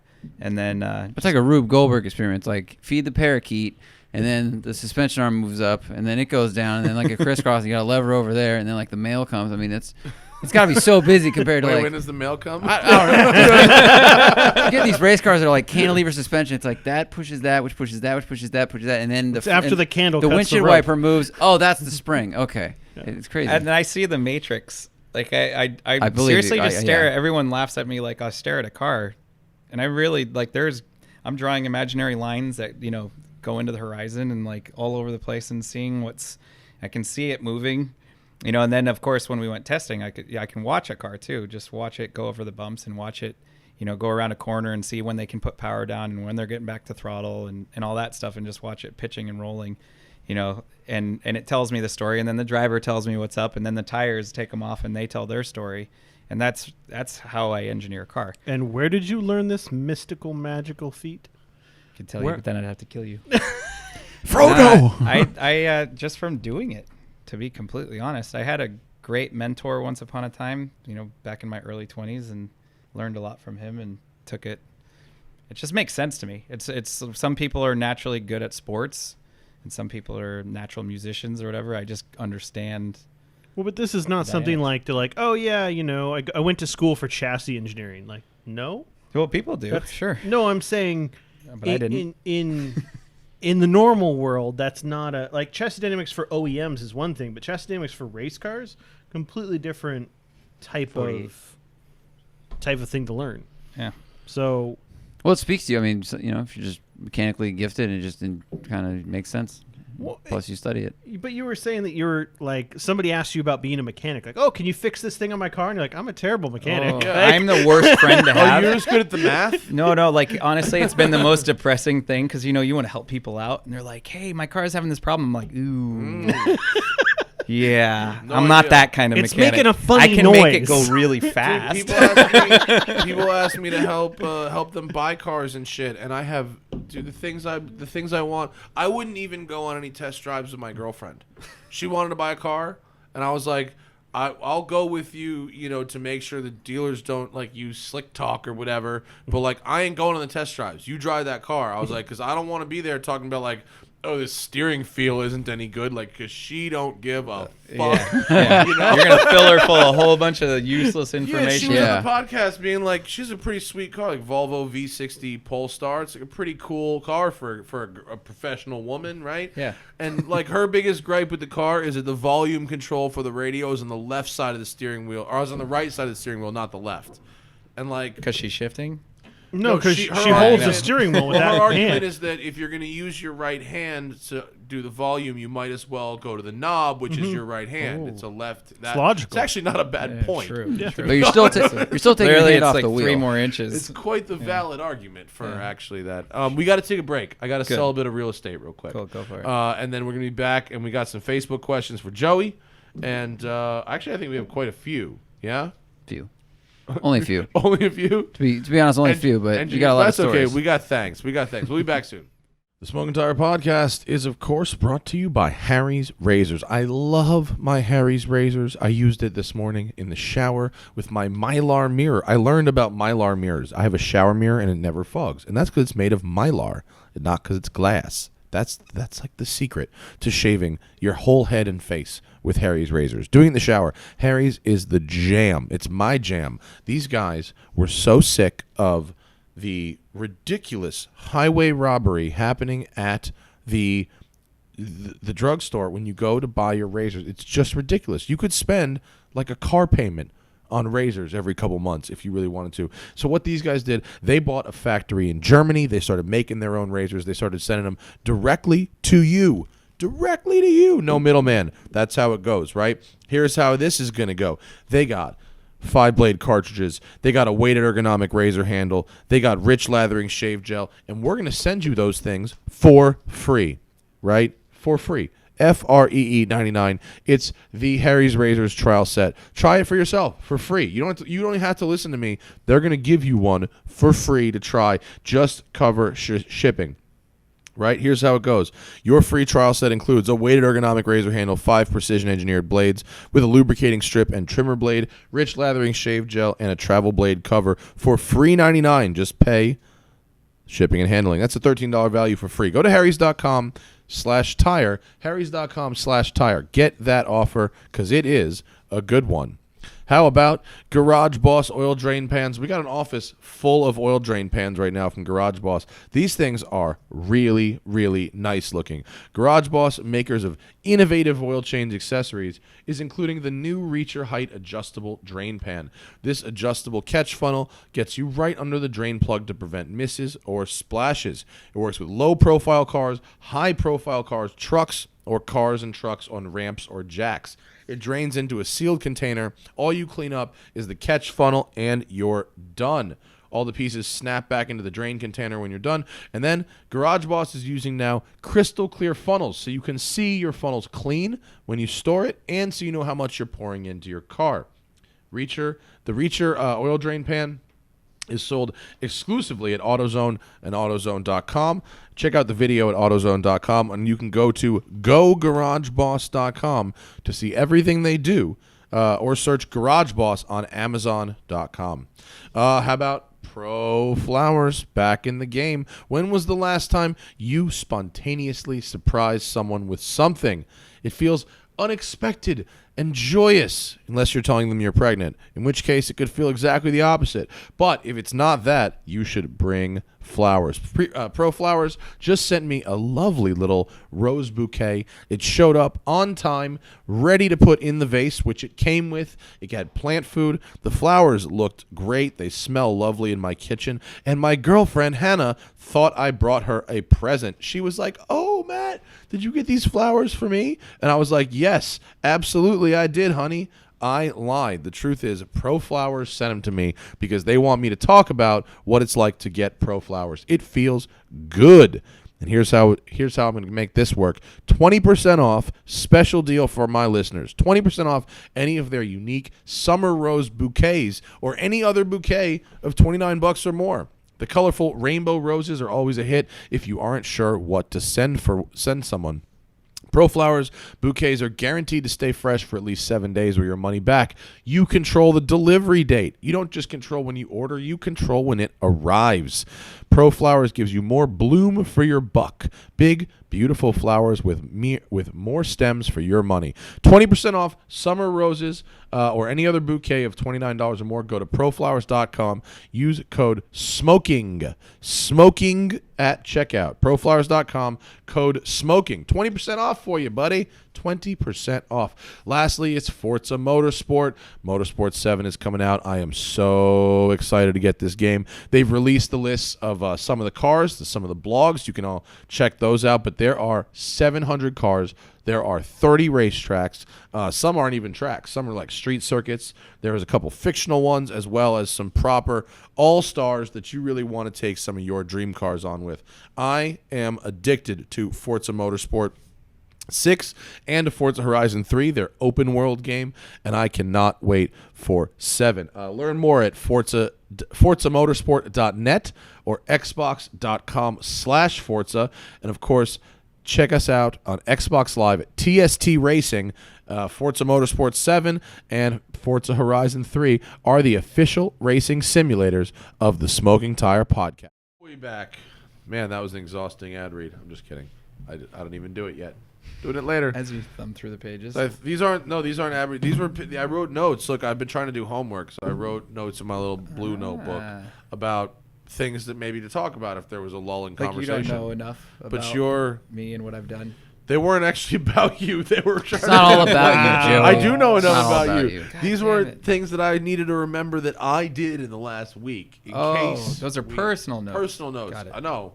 I remember more about you than I remember about myself if we're talking about the last couple months of my fucking life. I don't remember anything. So nice. Someone tried to ask me where I was in the last month. You know how long it took me to think of all those places? I have no idea. Usually I can't remember what I did last weekend. I had a flight to Canada from here to Vancouver area, right? You think would be about a 2.5 hour flight, right? Vancouver. Depends if you have any connections. Connections. You know where I connected? Calgary. What the? I connected in Calgary to get to Vancouver. Oh, Jesus. It What? was That is brutal. not direct at all. No. Who books your flights? Someone booked this one that wasn't me. I don't want to throw the person or the company they worked for under the bus, but it just was not. It was not me, and it was a rough connection. No. Now, in fairness to the person who booked it, I approved it when they sent it to me, but they didn't say we can get you with a connection in Calgary. They said we can get you to YYJ by running you through YYR or YYK. Which you And totally knew what it was. I should have. Everybody knows Canada's airport acronyms. They all start with Y. Yeah. Most of them are YY. Something. Why are you coming here? Why? It was. Why is it so cold here? Why are you coming here? When someone says they're gonna get you through, whatever airport code, double check that shit. Yeah, that's a good 'Cause idea. I thought it was Victoria, which is the capital of BC, which is like 80 miles from Vancouver. So I thought it was like, oh yeah, YYK, YYJ. Yeah, that's it's like LA, Vancouver. San It's just Diego, right right? there. No big deal. It's gotta be right there. Yeah. It's not right there. It's 4 extra hours of flight time. During the rally project, the last one, Yeah. I won't say who and what company he worked for, but he was coming to film some of the process of the build. He was from San Diego, and they wouldn't fly him out of San Diego because it was too expensive, so they made him drive to LAX. To fly where? I forget where. It was like the Northwest somewhere. Probably, let's call it Seattle. But it had a He had to drive to LAX. It had a connection in San Diego. Oh no! I was like, "That's fucked." That's fucked. That's just the market knowing That's how much you'll pay. vindictive, almost. Oh my God! I mean, It's funny about that because when you fly to Hawaii, it's cheaper to fly to San Diego than it is to fly to LAX. But if you try and skip the flight from San Diego to LAX and just drive to LAX, they won't put you on the plane. Really? Yeah, You can't because skip on the way home. Oh, you can't skip the first leg. No. On the way No. home, I've tried to skip it because I land in LA and Yeah. then go to San Diego. Yeah. I've tried to skip it because my family lives here. Like, Yeah. I'll just stop in LA, and they're like, "No, What you do you can't mean, do no? that. You don't deplane though. That's why. No, you do deplane. So You why change don't planes. you just Do what the walk fuck out you of the want. fucking Because airport? What do they'll- you mean? They'll charge you. Yeah. Of course What do they'll you charge get? you. You already bought the ticket. No, like I want my They money don't- back. there's I'm no getting off. penalty. No, they'll ding you for it. Yeah. What the fuck? I've done that a million times where you get off at your connection or something and Well, because yeah. you're drunk, it's different. Or you know, you know how many times I've bought round trip tickets and only used the first leg, and like the second one you don't show up for, and they give the ticket to someone on standby, but you don't get like a penalty No. for that. You don't get a refund. Are you trying to return You 2 get- pieces of pizza to get like $4 back? I'm confused. I mean, if you have luggage checked, then they can't check it halfway. So that's I've also even going away. tried to skip that. Yeah, I've tried to skip it on the way there and leave from LAX, so that when I come back, You can't skip the first leg. Yeah. No, if you miss Yeah. the first leg, they cancel the whole rest of your You're ticket. done. Yeah. I've done that before where I tried to like change the first leg to a different one way and then use my return home, but I didn't double check first and I got stranded wherever the fuck I was because Yeah. they canceled They my canceled the ticket. whole trip. Yeah. Yeah. Well, way to put the listeners to sleep. Well, this is With what that we do here. topic. That's what we do here. We got some Facebook questions. Wait, by the way, speaking of Facebook, you did a Facebook post, and I also did a Facebook post a few down. People still do So- Facebook? And we got like 750K. I was going gonna to say Facebook. I thought it was just we're going to like start, one of the grandmothers things and- we're going to start Like a doing billion- is there's a uploading billion people on classic it, literally. TST episodes directly to Facebook. There might Sorry. be others. So you can Sorry. start with yours, but All right. I had a post I'll as go. well. I'll find yours in a second. If one wanted to get into the wonderful world of Porsche, is there a budget way to do that? Would it be worth it, or would you be better off just saving the money and waiting and getting into a bigger 911 option? So that's Is there a simple way question. to get into the Porsche enthusiasm game for a reasonable amount of money? Buy a keychain? No. No. What do you mean? Next I did question. Not if you No, want- it's just there's no such thing as owning a cheap Porsche. To be completely honest, there's what we call the P car tax, and then because everything's more expensive, you can buy a suspension kit for a Porsche and it costs this much money, and then that exact same suspension kit in a BMW is $1,000 cheaper. Like even in that aspect, but the parts are expensive, the labor is expensive. You should go with a better brand as a cheaper option than BMW. I'm just saying. If you just sorry. step down from Porsche, you just might want to warn the people. Yeah, no, a Camaro. Well, there you go. Yeah. My friend well, I Larry's do, got but a- I don't know those prices. I've never worked on My them. Not friend good. Larry has a 964, and he bought a really nice exhaust, and I don't know what brand it was, but it was a nice exhaust for his 964, and it cost as much as an entire crate engine for my Fox body. Oh Yes, my God. yes. See, exactly. Whoa. Exactly. Yeah. It's Larry's there's the exhaust was $6,000, and that's how much the crate engine he cost. bought for a my car. 964 exhaust for $6,000. He makes videos, so he did not pay that, but that is what Yeah, but that still, system costs. who makes a $6,000 964? I have no exhaust? idea. I With don't- headers? I'm telling you, I don't know. It's Probably gotta be with headers. Probably, Yeah, yeah, 'cause but there's no such thing. I'm sure it was. I don't know. I know, If I know Larry- all about Spencer budget Cox Porsches. built the motor. Good guy. Yeah, sure you do. Anyways, But there's have you triple ever tax. driven it? Yeah, I have. I anyways, drove it. We're not talking about you. Speaking of No, one-way no. tickets, No, Patrick. I was going Speaking to of give, the project that has never ended. I was going to give the perspective on an inexpensive Porsche. Well, I bought a 996 911 for a reasonable amount of money. Sub $15,000. Should be fine, right? No problems. I blew the motor, and now it's going to cost me $20,000 did you blow to the motor? fix it. Yeah, oh yeah. You blew it. Yeah, Okay. the checking. the main checking it rod was bearing him. let go. It sent metal into the first cylinder, which made the first cylinder rod go, which destroyed the lower part of the block. So still no. What? To the question, there's no such thing as owning a cheap Porsche. I'm giving No. an example of I bought a cheap Porsche, Right, so and now no. I have a big bill. Yeah. Yeah. So you're I reaffirming. had this discussion with you back when you had your Project Nasty before it was really done up. And you said every Porsche is a $30,000 Porsche, and this at the time was inexpensive. You said, I said that. yeah, because you said if you buy it for 16, it's going to need $14,000 in work. Wow. Oh, he means That's the pretty cheapest Porsche is $30,000. And probably now it's a no matter 40. what. No matter If you what. buy a $15,000 when you're putting 15 grand into it. Yeah. So I guess. bought don't one remember for saying that, sub but- 15, Might and now even I'm be putting more 20 now. into it. Maybe So, more. so it's just expensive. However you look at it, the parts, the labor, the aftermarket parts. There's no such thing as a great deal. Related question then. Someone asked if $10,000 Boxsters are the best track car for the money right now. Till you blow a motor. Is it The just motor's till you 10,000. break Right, something? the motor's motors, $10,000. those motors aren't great motors. Those cheap Boxsters, like the direct injected motor is better it's still not a That's it's still 09 not a and up. Metzger. So it's sure they're great and they're fun, but I mean in my personal opinion, like you just buy something that's more affordable, that you don't have to worry about banging up. Like I've been chased down by some Subarus and some Hondas and stuff, believe it or not. Like Dude, I'll I got admit it. chased down But those by- guys don't have the balls of driving a $200,000 car. They're driving a $20,000 car. Yeah. And they'll do stupid shit in it and they don't care. Whereas I'm Civic scared to death. SIs are great fucking track beaters. This guy chased me Totally. down in an Integra. Yeah. Wow. An There's an Integra, and I Integra was that in does nasty, 200 miles and an hour not shift nasty sector 5 now. years ago. Nasty as in like 2 months ago. Like he was chasing me down, and I was like, that He was fucker. mobbing. But Yeah. I was Wow. like, I still am a little bit scared of my car, like just because it costs so much money for one, and it's gnarly. It's a lot of car. I put Dai Yoshihara in it, like at an event, Yeah. and he just like did 5 laps and came out and goes, I need 3 days in that thing. Yeah. Like Wow. he's like, that is insane. He goes, but it's just I can't drive somebody else's car for 5 or 10 laps. That's and be how quick. I feel. That's my whole life. That's my Yeah. entire You just- life, bro. Because that's your job, isn't it? I gotta get on. I gotta go. Get in the guy's car, having never driven it. Speed cameras and go. Hey guys, let's fucking do this shit. I have no seat time at all. Oh, I know. You know how scared I was giving you the keys to my car. Yeah. and then if you're not the fastest, the internet's like, you didn't And if- beat yeah, Schumacher's if I'm record.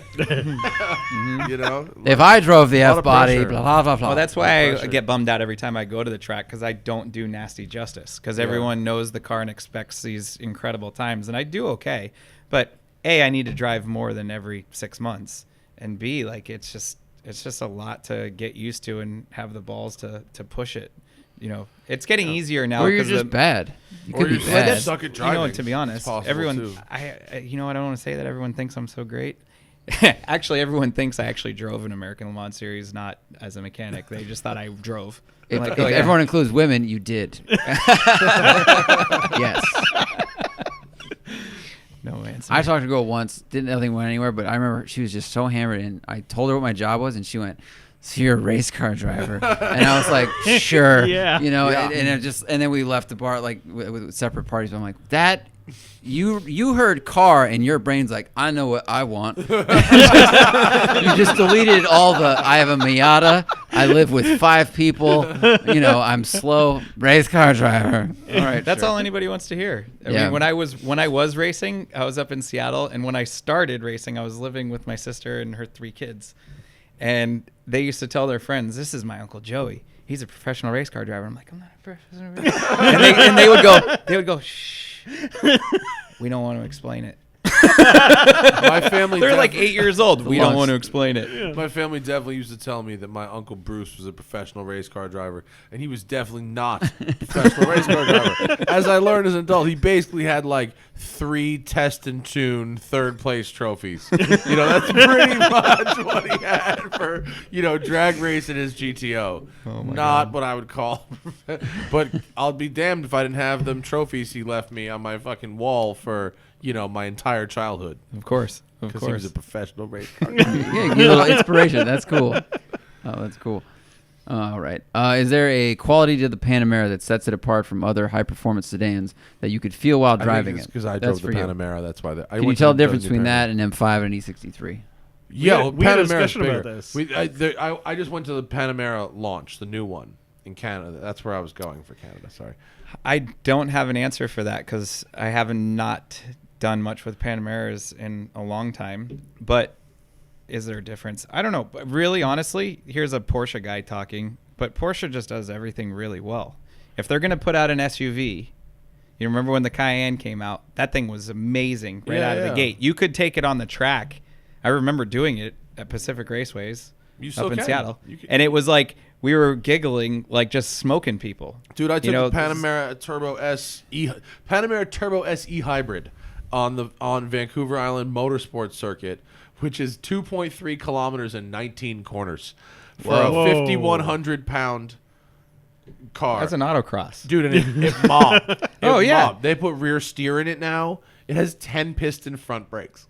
The new Panamera What? Turbo. What? Dude, it has 680 horsepower and 630 pounds of torque. and it has 10-piston brakes. It has active anti-roll control, PASM, PDCC, every fucking acronym you can think of that starts with P. It has electric steering. It steers really, really nice. You can trail brake it and like rotate it under braking. Does the brake caliper curve around? Yeah. Seriously, It's like a boomerang around it. It's so big. But why? And maybe you can speak to this too. Why would you need 10 pistons? I mean, there's Well, single your piston, there's three generative pistons. brakes. That's what it's for. All right. The coolest thing about this car. It's a good thing Matt's here. I wouldn't have been able Well, to they're answer really, that. Well, without that, I would've been like- press launch. So they're really hawking this thing as it's the 918 Spider technology adapted to. But hey, they have gotten most of the way there. Well, they just pulled out. They're ending the 919 program and they're going into Formula E, Which is, I mean, if Yeah. Let's Porsche hope they can does breathe some life anything into it. like new, like the Cayenne or the Panamera, they're gonna do it bonkers. The new Panameras Like, are the shit. It's all like they do it the shit. So versus the other ones that you listed, I can't really say, but they just know what they're doing right now. You're They're right. killing it. You get the dynamics right. I can say the Panamera. I think he's talking about 5 Series and Yeah, M5 and E63. It's bigger. Like it's a bigger car. It's the size of a 7 Series or an S class. It's The not Panamera? Yeah. Really? it's Oh, a they're big- huge. They're big I mean, cars. even the GT3 RS and GT3, like everything's Yeah. big. No, the Like, you Panamera can- is a physically a very big Yeah, car. I can imagine. So and it's more expensive. Like the one I drove was $200,000. Sounded Actually the like one I it. drove was 200. I drove one that was 215 and one that was 225. There, it's up there. But the hybrid is the top now, and they're really into this performance hybrid. What I thought was super cool that you would probably find interesting was it has 30 miles of electric only range. Okay, so one of the and it's it's charging while the engine's on, and it's got regenerative braking. It does all this weird shit. You plug it in, and there's all kinds of shit going on. So we go out on this racetrack, right, and I get 6 laps of this. It's a warm up, a cool down, and 4 flyers. Okay, on this racetrack in this car. First off, the brakes didn't fade. The car weighs 5,100 pounds. So that was, just shocking on itself. Secondly, I checked the energy reserve, the battery reserve, when I first got out onto the track, and I had 12 miles of battery remaining. At the end of my 6 laps, I had 18 miles of battery. So it actually regenerated more electricity than it used, because it uses the electricity under full throttle. So it actually was able to generate more than it used even while hot lapping. Because of the braking. Which That's was impressive. fucking cool. Yeah, Yeah. a tight course Yeah. like that. That's super cool. It's a pretty neat. This thing is real fast. We have to embrace it. That's awesome. And clearly everyone goes. is. Yeah. The electric stuff is. So what you're saying not- is if you have a commute in Malibu, you could literally just run on electric up and down the hill. Yeah. And be regenerating yourself enough to never Yes. have to go to a gas You pump. can, and it has different modes for that kind you of get stuff. stopped by the police and you're like, I'm just trying not to burn gas. Yeah. It's trying to doing be this for healthy the environment. You don't understand. I need to go this fast and I need to break must this late. carry this speed.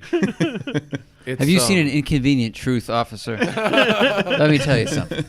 Tim, you can throw that up. That's a good quality press photo of the Panamera Turbo SE Hybrid. I think it's a much better looking car. I think It they is got in the that design. Sport Turismo, the wagon. That's great. Oh, Yeah, I'm so my excited about only that. real gripe with this car, and like I really do, I went into this drive going, this is kind of stupid, the e-hybrid thing, and I drove the car all day, and by the end of the day, I was like, this is really fucking cool. Yeah. It's really cool once you start using the different modes for what they're for. But my big gripe is you cannot get the Turbo SE Hybrid in Sport Turismo.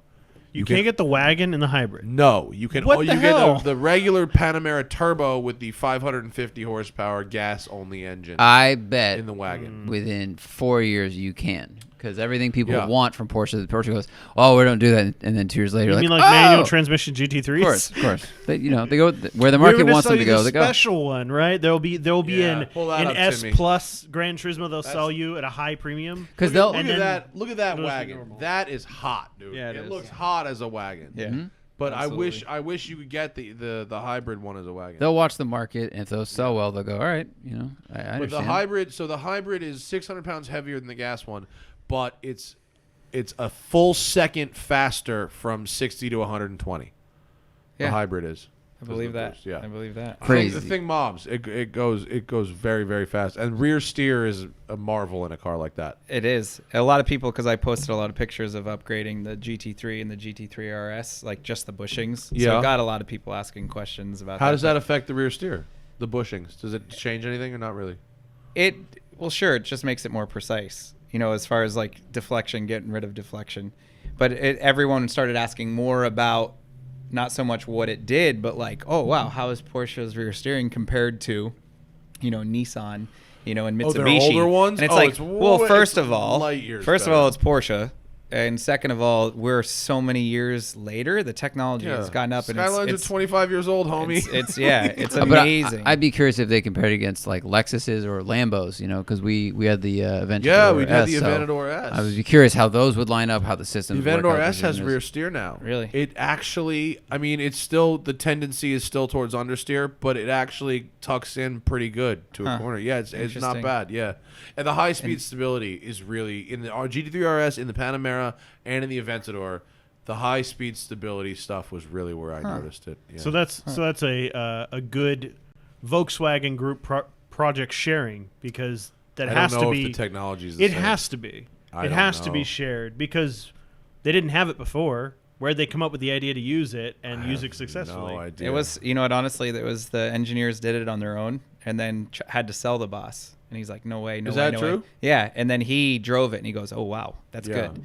And the idea is actually, it how do I put it? It in shortens terms the that people, wheelbase. it shortens the wheelbase. That's what they talk about. They No. talk about Shortens shortening the wheelbase. It simulates a shortening of the wheelbase at low speeds Yeah. because it turns opposite direction. Yeah. And then at high speed, it turns the same direction, Right. simulating a lengthening of with the wheelbase. lengthening, and that's where stability comes Yeah. from, is the lengthening, and it basically it's like shoving the engine forward even more, so good. it really is great. And like, it was fun to hear some of the comments that people were putting in and like giving their feedback as to what it felt like Yeah. in the cars. And it is a weird feeling because you think the car's stepping out on you in the slow speed stuff, Yeah.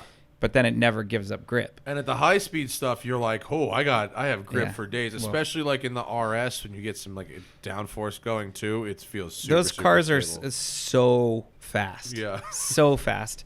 It's kind of ridiculous. And that was, I remember having the conversation with Zwart about it. He's like, what are you guys doing?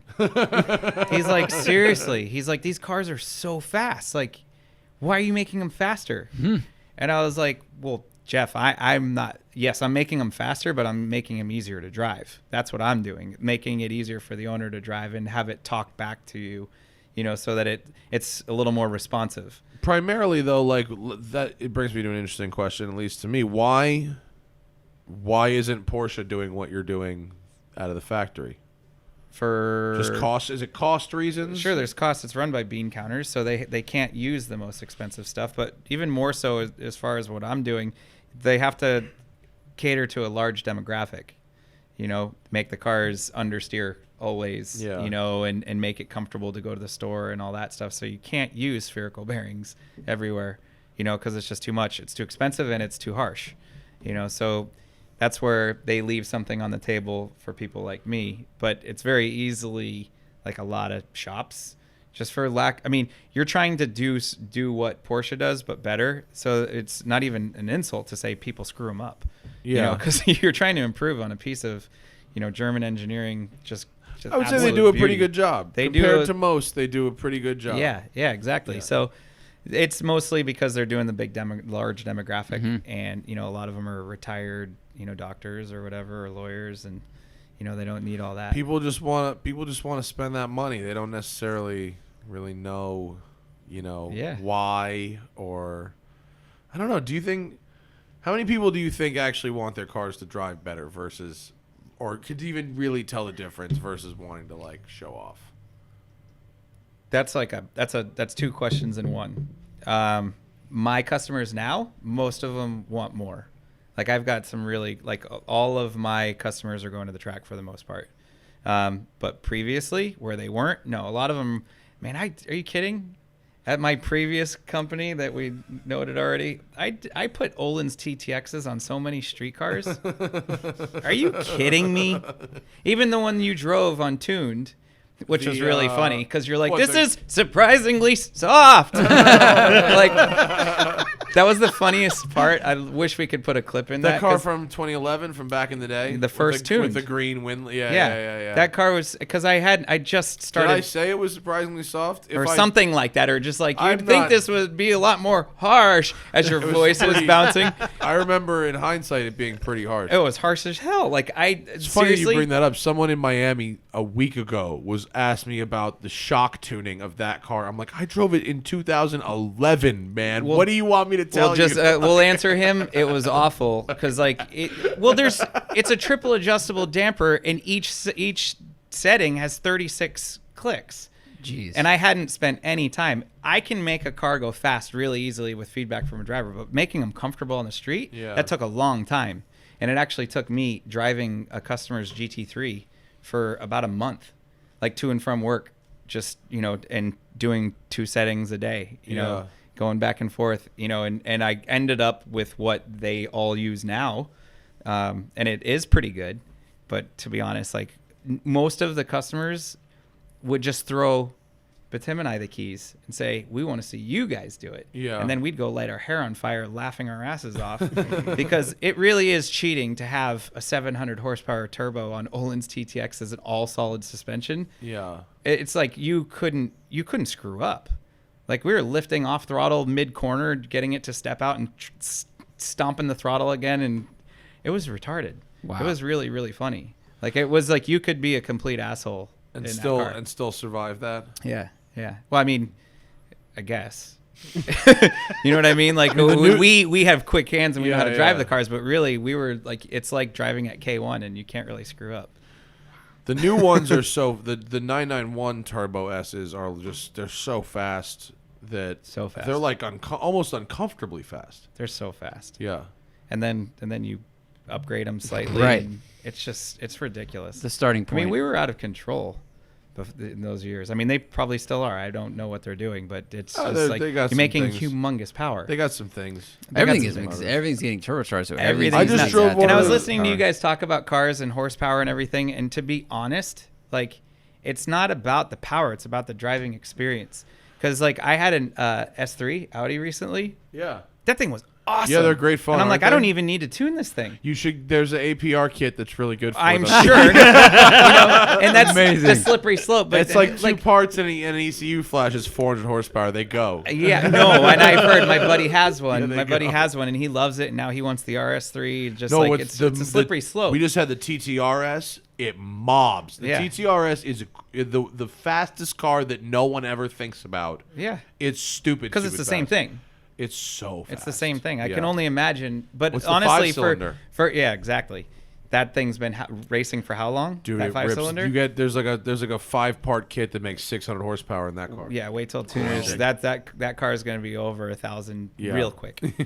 Because they were doing that with the the Quattro Forever Coupe. ago. Yeah. The beast. No, there's a basic kit for that car that's 650 horsepower. But I talk myself out of tuning cars all the time because I have nasty. Like, Yeah. I love stock cars now. Are you kidding? They're amazing. there's Air conditioning, I've got Yeah. XM you saw radio. My SL. You saw it. Like, you guys were like, why didn't you bring nasty? Well, because I didn't say 405. that. Yeah. I Yeah. understood completely. Like- I 100% understood. The M3 was. I drove to the canyons this morning in that SL. The Mustang sat in the fucking garage. Yeah. Have you tracked your M3? No. Okay. I was curious if you thought it was too stiff or how you feel it's set up. You I don't want to hear love- his thoughts on BMW. I love. No, I do. I don't care, dude. Oh, shut up. This is an earlier I am, conversation. when it I comes love to my car, I am Magride. two-faced from Mac that. Ride's great, isn't it? Magride is. I'm a believer. It's awesome. I'm a believer. I really do love it. You And ever now fuck even with DSC? Porsche. DSC's got a hack for it. You know Oh, DSC? Yes, I do. You must know him. No, well, I'm the distributor for here. Oh. He knows hell. them. Yeah. Yeah. So a I little just bit. did a 964, like Did the you? first kit for a 964, and With what kind of shocks? tractive. With tractives? Tractive Oh. DSC. It So was explain I'll what explain DSC real is because I love DSC. Well, it's taking over any car that with Magride that they offer. They have a brain replacement, so it's a standalone. It's a Whoa. standalone tune Yeah. for your adaptive So you suspension. unplug That's awesome. like Crazy. for Porsche, you unplug the brain and you plug theirs in, and it's already preloaded with a map, and you can tune it via laptop. You just want to save their settings because how many people are going to screw that up? But I got this. So you got exactly. Played Forza a lot. Yeah. And it is just that. I mean, it's pretty badass. I mean, my kit was a bit of a headache because kit wasn't actually done with development when they said it was. So it took me a really long time to figure out how to wire the whole thing. And but the end result, the guy's flipping out. It was a roof RCT. It was Oh, really? The real deal car? The real first roof RCT. So it's a narrow body 3.6 turbo beast with a 6-speed. It was honestly driving it, but with the dampening quality of a 991. That's awesome. Like just the substance to it. Like it felt so soft, and it had 3 settings too. Yeah. So mine what was. it does, This it is a takes full your- standalone kit. Yeah, it takes your ordinary passive adaptive suspension and turns it into an active suspension. So as you brake, it loads up the fronts. As you accelerate, it loads up the rears. It alternates. It does your outside cornering. Yeah, the outside corner it loads up. It's heavier, and they keep the inside light. It's super compliant. So that's for new like Damptronic or Mag Ride cars. Yeah. The 964, I had to buy a whole new damper, by Tractive. So there, it's a partnership. And it's like, say, it even appears to look like a Moton, but it's got a wire sticking out of the top, just like, all the modern day stuff. And, it's a full standalone. So I had to pick up wheel speed on my own, just like the old school race cars, picking up the axle bolts. And then it's a accelerometer, so it's a 3-axis accelerometer, and that's all it's picking up and reading. And then it just does the rest for you, and you have a little button you install, and it's full soft, like go get groceries and don't shake up the wine, and then there's I'm gonna hit a canyon, and then there's full track, and that's what they give you, but then you have the full capability of tuning it yourself. So seriously, like that car was so soft and boring for having probably close to 500 horsepower. It was just awful. It was mushy because it was on some Bilstein PSS 9s. And he's like, I want something better, but I don't want too harsh. And I'm like, I know this is your touring car. Yeah. So it was expensive, as you can imagine. But even after he got it, he's like, I know this was a pretty hefty build, but I'm pretty happy. I'm like, well, think about it this way. Most of your kits for this car cost about $6,000. You just bought 3. Yeah. All at once. And he's Because got you have an- a soft, you have a medium, and a hard. And it's not just like, did you feel that? No, it's like, it's legit. That's cool. Like, it's so nice. That And really also, speaks he's got to, an like- expensive car he wants to drive now. Yeah, That's more important. The exactly. more Yeah. important thing is he's got him driving his nice car. That's it's- absolutely the thing, because you did that 5 ways to ruin a car, Yeah. and he named me, by the way. That was pretty sweet. Thanks. Thank you for that. But it's true. Like, you have to make it usable. Like, you have to make it like you can't. Everyone likes to build a track car, Yeah. and then they're like, yeah, but it's street legal too. And then they're just like, well, fuck, I don't like taking this car out anymore. Yeah. Like, even my car, because that's why I smile at you, is like, A, I wasn't offended, and B, you're kind of right. Because I can't enjoy my car anymore, especially in Southern California. Like, your guys talking about 700 horsepower. I can't redline second gear. No, yeah. Like, I just can't. There's nowhere to do it. My stupid Mustang has 300 horsepower. I shifted it $3,000 in the city constantly. Yeah, it's Yeah. just, and it's not cut out for that. It's Yeah. temperamental. Like, a girlfriend coined it. She's like, it's like a racehorse. They don't want to trot and walk. They're ready to go at all times. And that's the way my car is driving it. Like, it's kind of not fun. Yeah. It bucks, it cam It's more surges. nerve-wracking of, am I going to hit a bump? Is there a dip in this thing? Is it too I don't low? care. Is it I this? still Like, hit that shit, but it's not fragile, but it's just not as much fun. And you don't get a chance to open it up, and you want to have real, honest to goodness, dual purpose cars. So you have to. That's a challenge. That's what's really, really hard for everybody to do, is make it work for both things and make people happy so they can enjoy their toys. That's why MagRide's so cool, and I think it speaks to the promising future of car modification, because as we go hybrid, there's a lot of companies that have built their entire empire for decades on internal combustion engines, and it's like some of that's going to go away. But now you've got new opportunities, like tuning MagRide suspension is so cool. Like, it's like clipping on a chip like you used to do to your ECU, and now it's like, hey, we can tune your suspension to be active. It's like, what? I mean, Yeah. that didn't exist 5 years ago. It's really cool. I Yeah. wouldn't have embraced it until until that 964, and actually, even to be honest, till the 991 GT3 and the GT3 RS, because those stock dampers are so good. Can you retro? You can't retrofit that stuff, can you? No, you can already DSC it. Oh no, but I mean, you couldn't retrofit that into a 964 right? Or an M3. Oh Something no, like that, yeah. no. I mean, No, was yeah, gonna say the that- DSC kit for cars that already have adaptive shocks Yeah. is not expensive at all. yeah, no. It's about $1,100. Yeah, if you So- if you- Wow. It's $1,100. You unplug the brain and you stick in the new one, and Yeah. it's already So- loaded, and you're rock and Oh roll. my I God. hear they're working on one for the Focus RS. I was gonna say, what's the earliest Porsche that has suspension like that? Is it 991? 997.1. 997.1. Yeah, but it's still not a great damper that they're even using. Okay. So it's like, eh. And it's not magnetic; it's a traditional adaptive shock, too, right? With a- I No, think- it's is it a just button on the magnetic? dash. Yeah. Okay. Yeah, I was gonna say that was. But it just doesn't work as good as the 991. Like it's just That was it's a better PASM, damper. right? Yeah. Yeah. Well, Damptronic. Damptronic. Okay. Well, because They have better M3 acronyms had now. had Damptronic. essentially similar thing, right? Sounds like a I'm club. glad they ditched the Tronic. Including Tiptronic. Tiptronic. Your M3, right? The E92, they had a magnetic suspension or adjustable suspension. It has it right now. Yeah. Yeah. So you could put a DSC kit on that. Yeah. Yeah, as long as they. I don't know as if they long as make they've- one at the moment. Yeah, as long as they make it. I 'Cause know it's they all make- up to. It's an aftermarket company, just like chip Yeah. tuning. If they've decided, like I get calls for other cars that they haven't attacked yet, but everyone who's I know they doing do them is all like- the They modern will. Porsches. They do Viper. They do Corvette and Corvette Z06. I drove the Viper Those TA. are like their biggest sellers, actually. Yeah, the Corvettes. Yeah. It was a huge difference in the Corvette, and I drove the Viper with the tractive shocks, and it was a nasty, awesome bitch of a car. It was Yeah. great. Yeah. And they do Shelby GT350, Nice. and they do the Camaro ZL1. And So- I don't. They probably have more by now. M3's but gotta be that's So the right is way- behind it. ZL1 this generation or past generation? I have not circled back with them since this generation has been a thing. They did last generation. Probably because the new And one just came out. CTSV. Well, because it was Cadillac interesting CTSV. because they now offer, I think through Chevy Performance, you can buy MagRide for an early generation SS, and like you can add MagRide. Oh, to like an older one? Yeah. What Wow. a waste of money that would be. Putting Why a do- dime into a 2010 Camaro. What a waste of money. Well, I was looking at it as an inexpensive way to get essentially like CTSV level of comfort with a V8 and a 6-speed. Couldn't possibly be worth the money, but I'd love to see if someone knows the price on that. Let But me know. you say comfort, and it's not just comfort. Well, it's no, no, performance no. too. It's because versatility. It's, Yeah, it's I'm the saying that- versatility. yeah. That's what I'm It's- saying. Is the It's versatility. just They you widen can't your- have.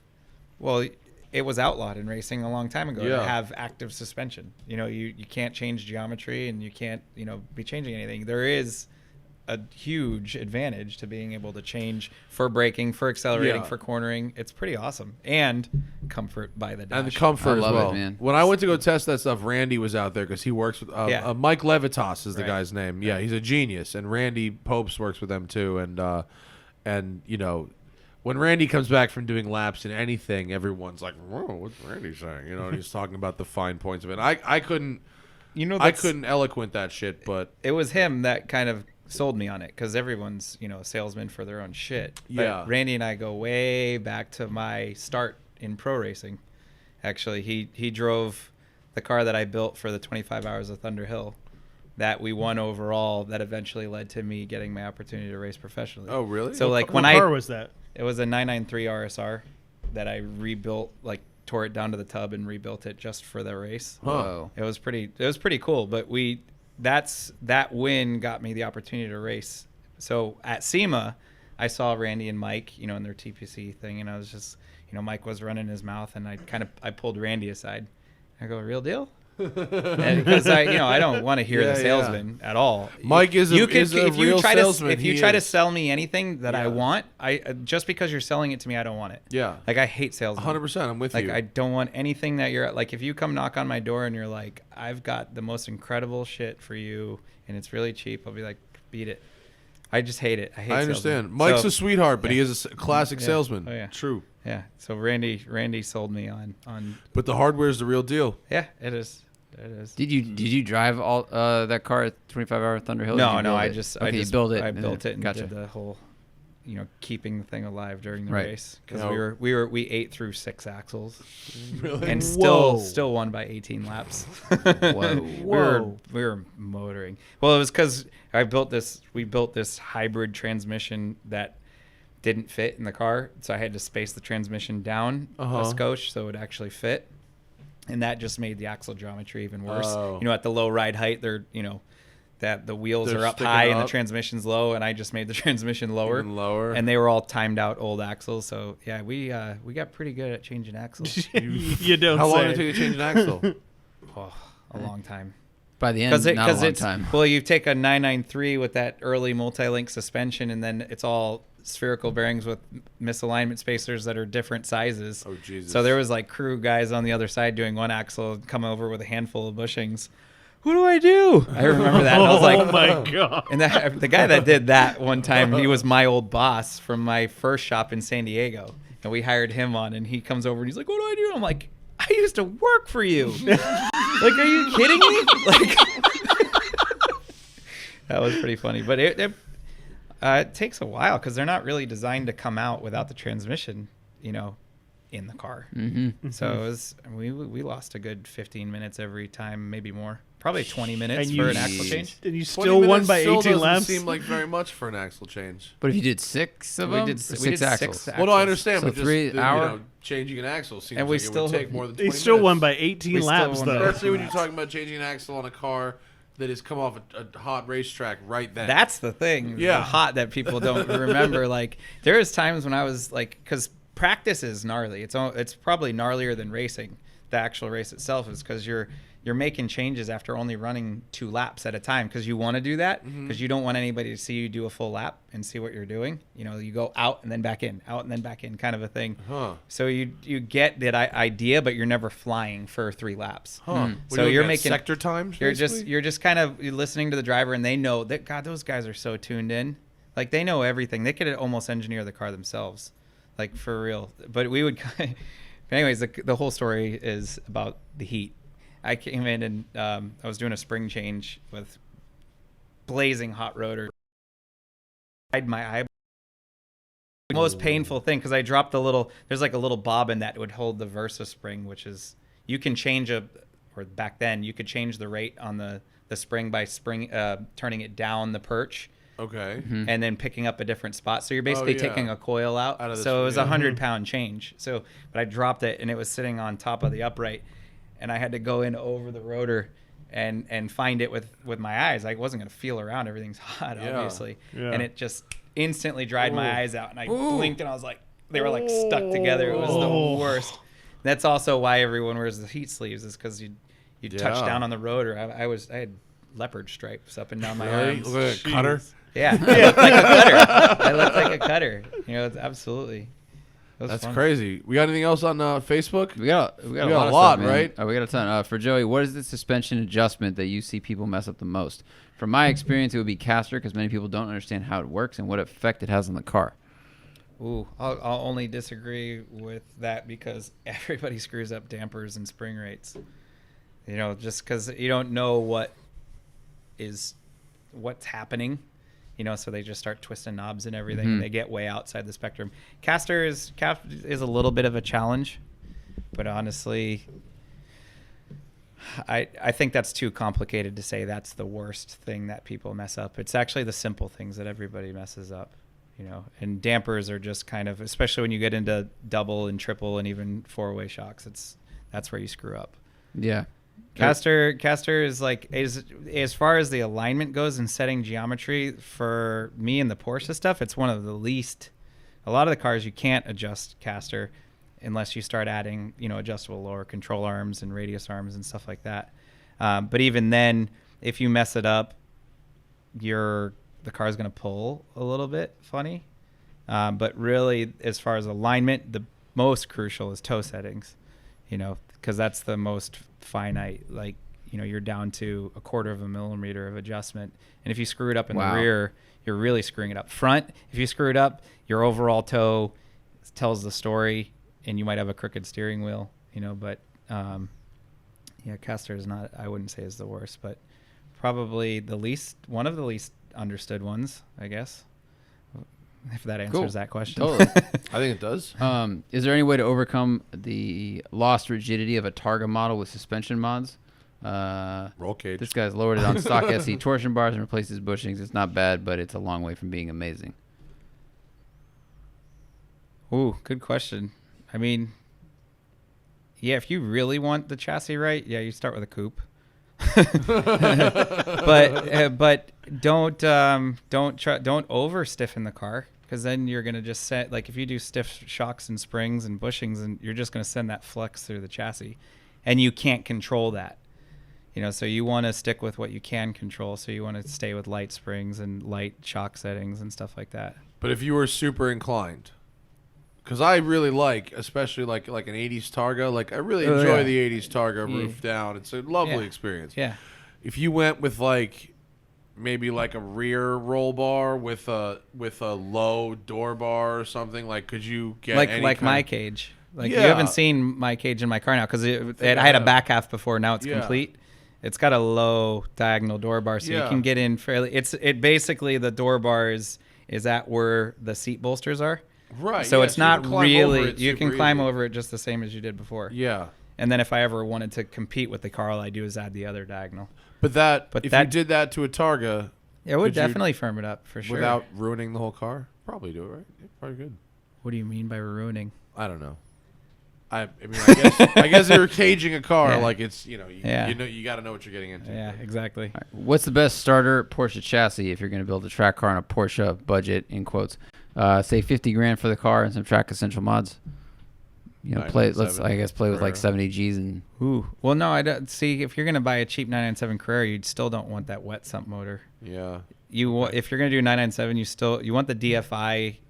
If you're not going to have a GT3 or a turbo. So 09 and up? Well, no, he was asking about 997. Is still, as far as budget racers, I would still go with a G50 3.2 Carrera. I mean, honestly, they're going up in price, but it's the same motor from that 3.2 Carrera, basically, all the way through the Metzger stuff. So it's a bulletproof motor. If you get G50, that thing's a tank. That's the later 5-speed transmission. That's the later. So you're still looking at $40,000 plus, for that kind of car. But he just mentioned $50,000 to buy in. Those are great. 964s are expensive, but they're a little, power steering and all that stuff kind of takes a bunch of the feel away. What about 944? Shitbox. And I say that because we used to race them. It's an Audi generator motor. It's a turd. Like, it's not what you want. Now, I did go on track with a guy with an LS motor and a 944, and that thing was so sick. Yeah. The weight distribution's amazing. It's a great car. I used to run around 993 turbos and 996s in my 944 on track. That's just why I asked the question. So good. They were so good, but you really don't want one. There's a reason they're $4,000. It's just it's a nightmare. But if you find, I had a good one. I never had motor problems, but they're not fun to work on. I've known a couple people with like nice 944 turbos that are actually reasonably fun to drive. They're kind of like fast Miatas or something like that, but there's something about 4-cylinder turbos that are just so much more fun than big horsepower, big motors. Like, they're peppy. Yeah. Mm-hmm. Like I said, that S3 was amazing. When you blip them, they rev up nice and quick. They're just crisp and fun. I just had 20 minutes in an E30 M3 today. Not turbo, but also delightful. Yeah. 4-cylinder revvy engine. I love 4 cylinders. I don't know why I just did that way. The 924. Nah. What are your thoughts on wheel spacers and their impact on suspension geometry and handling? And when do KW coils usually need to be rebuilt, if it can be done? KWs can be rebuilt, and they'll do it here local. When they start leaking, because those things, they're pretty bulletproof. That's what's nice about them. Whereas a lot of other companies they require a lot of service. These, you just put them in. If they start acting funny, making noise, or leaking, then do that. Wheel spacers, that's a challenge. That's a tough question, because it's the application. You're getting into weird stuff with that, like, because you are moving the wheel out, you're getting a different scrub radius, you're changing the motion ratio. We talked about that, but for the most part, if you're using wheel spacers, you're not too worried about what it's doing to the chassis. To be honest, if you're worried about what it's doing to the chassis, you're going to build a proper 3-piece wheel, and even then you are still changing scrub radius and all that. You just have to be careful of not going too far from what the car was intentionally or originally intended for. I ran that risk with my car. actually. Which with, one? With my Mustang, the Oh. 295s and stuff. Oh. It could have gone that way. Yeah. Yeah. Wow, there were a lot. Yeah, it could have, but it actually worked out nicely. There's ways of doing it. You just have to, as long as you put thought into it and you weigh out the options. Yeah. And that's why bolting on parts isn't the way to go. And that's why you engineer the build. Air cooled or liquid cooled? Cliche question, but this guy thinks you'll choose air cooled. See, everyone thinks I'm an air cooled guy because of Project Nasty. Right. I actually started with water cooled cars. So, and then I raced water cooled cars, and that was always my thing. For fun of the question, the old air cooled stuff like mine, they just are very, they talk back to you. You know, they have character. There's no power steering in my car, no power brakes, no ABS, no traction control. It's literally like you feel so connected with the road. It takes a bunch of money to make a GT3 do that. You know, as far as solid bushings, better suspension, like dampers and all that. Like, you can do it, and they're amazing. It's a lot more rewarding to drive Nasty fast than it is to drive a GT3 fast, because they do it with so much more ease nowadays. So if I had to pick either or, it depends on the day. Because then I would seriously take a 991 GT3. I the said best. I Yeah. never said I would go away from manual, but that PDK is, especially in It's PDK bitchin'. Sport, So Yeah. good. so good. I drove that one that Dieter built. You see that one, the HG car, where they put a cup car body on a 991 GT3? Scotty's car, the mint Well, green one. yeah, everybody's been putting the flares and Yeah. the front bumper in the rear wing. It was a nasty motherfucker of a car. They're It was a they're winner. nasty motherfuckers out of the box. Yeah. That's why, like I said, Jeff was like, "What are you guys doing? Why would you try to make them faster?" People show up. Will the Lotus Exige S260 ever rise in value in the U.S.? And is it a good value No. for $80,000 right now? No. I wouldn't know, No and but I'll no. listen to you. A Lotus Elise will always floor at 30,000. That's an Exige though. He's talking about a 260, the supercharged. Oh, an Exige two. I think it's a 4550. I think it's a special edition car. I think that they retain a certain amount of value. I mean, the thing you've seen with the Exige, or the Elise, they hit 30 and they kind of don't drop. The Evoras were down a little bit low, and now they're hovering right around like 40 and 40 plus, 50. They're low volume cars, so there's never going to be a ton of them around. All right, well, let's go by our original method. Is the Lotus Exige S260 an $80,000 driving experience? No. It's a $50,000 driving experience. Anyone? I would probably have Never to driven agree. one, but, you know. I Because haven't- I haven't $80,000 driven is one a yet. lot That's a of lot money. of fucking That's money. a lot of money, and you For can have a lot for of car. Exige, that's a lot of money. I think it. Yeah, I would agree with you. a lot. I think it also comes down to the fact of number of cars and number of people that want to buy it. That's the number of people that want to buy it. Yeah. Which- The Lotuses just aren't that popular. Yeah. in Like a comparison supply and to- demand thing. Yeah. Write this down. Yeah. Write this down. Somebody write that This down. is a good idea. This is groundbreaking This is- information holy right here. shit. You're gonna get paid on this idea. Somebody's making money. Evora 400. Good. Good. Exige 260, tiny. Go I I tiny. really want to see I would love to drive one of the new Exiges with the V6. in the Yeah, back. Jack said those are the shit. Got to drive them in England. He said they're amazing. Do you think we'll see an electric 911 in our lifetime? Yep. Yeah. Yeah. 150%. Yeah. We just talked We'll about the probably 919 being pulled out of endurance racing, and they're going into Formula E. Yeah. Why do you think they're doing that? Yep. Because it's And so they already popular. did a hybrid We're gonna see a 911R. hybrid 911 very soon. Oh, Yeah. well, Come on, with the Nürburgring car. Well, the R with the flywheel hybrid thing, Yeah. that seemed very dangerous. I talked to think they're gonna Jurg do a about it. battery I asked one. Jurg about it just because it was interesting. and Yeah. Bergmeister, and he was like, "It's really cool because it sent power to the front wheels on corner exit, Yeah. and that's so it's all like it was used it's for. like It was just a little on the fly all-wheel drive and system. it's we've driven front wheel drive cars on track. It's like a fishing reel. All you do is just reel it back in. If you get sideways, just hit the throttle. It reels Yeah. back in. I mean, that's what I grew up driving, was front wheel drive in the snow. They're just easy and hysterical. So yeah, I mean, we'll see a 911 electric. We'll see a hybrid before we see a pure electric. of but course. yes, for Well, sure. come on. We'll probably see a hybrid with the next generation, if not this one. I would think so. Yeah. The controversial thing is, will you see a mid-engine 911? I mean, 'Cause it's, the al- race it's like car's kind of gone almost mid-engine. there, isn't it? Isn't Well, it I getting think there? they'll do a different model. Oh yeah. They'll do a different, like something to hit the $300,000, marker, Be like sub Ferrari. 918, yeah. Right. So yeah, something between the GT3 RS and Turbo and the 918, somewhere in between. I think that's why they're doing some of what they're doing. But the major reason that they did the RSR with mid-engine was for underbody aero, because everyone was kicking their ass with that.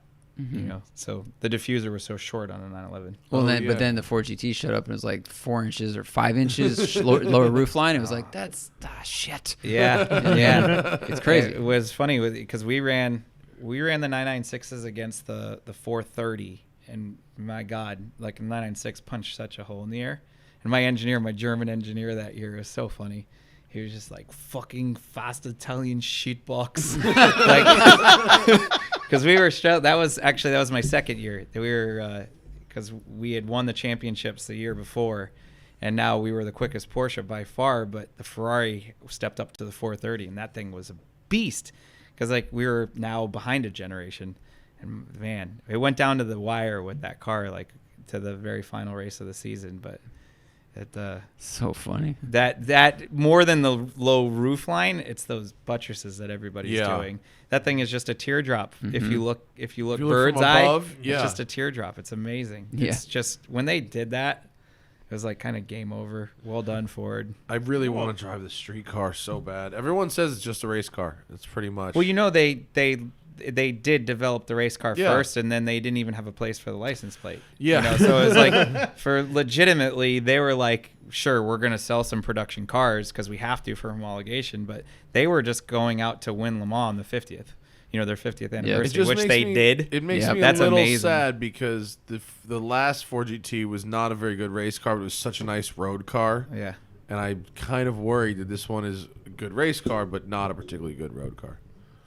I wonder. Not that I give a fuck. There's like Right. 8 people that are gonna have. I think these Bruce things. drove it, and it drives like a race car. Everyone- Maybe drives Kim like a- Wolfkill or something. Someone like. No, it was. I talked to Hartley. Oh, okay. He said it drives like a fucking race car. Yeah, Yeah. and that's what they wanted to do. Yeah. But there's a lot of supercars today that drive like road cars. So Yeah. if they wanted to be kind of step out and be an outlier, For sure. If I had to swap my M3, what engine would I pick? Cummins diesel.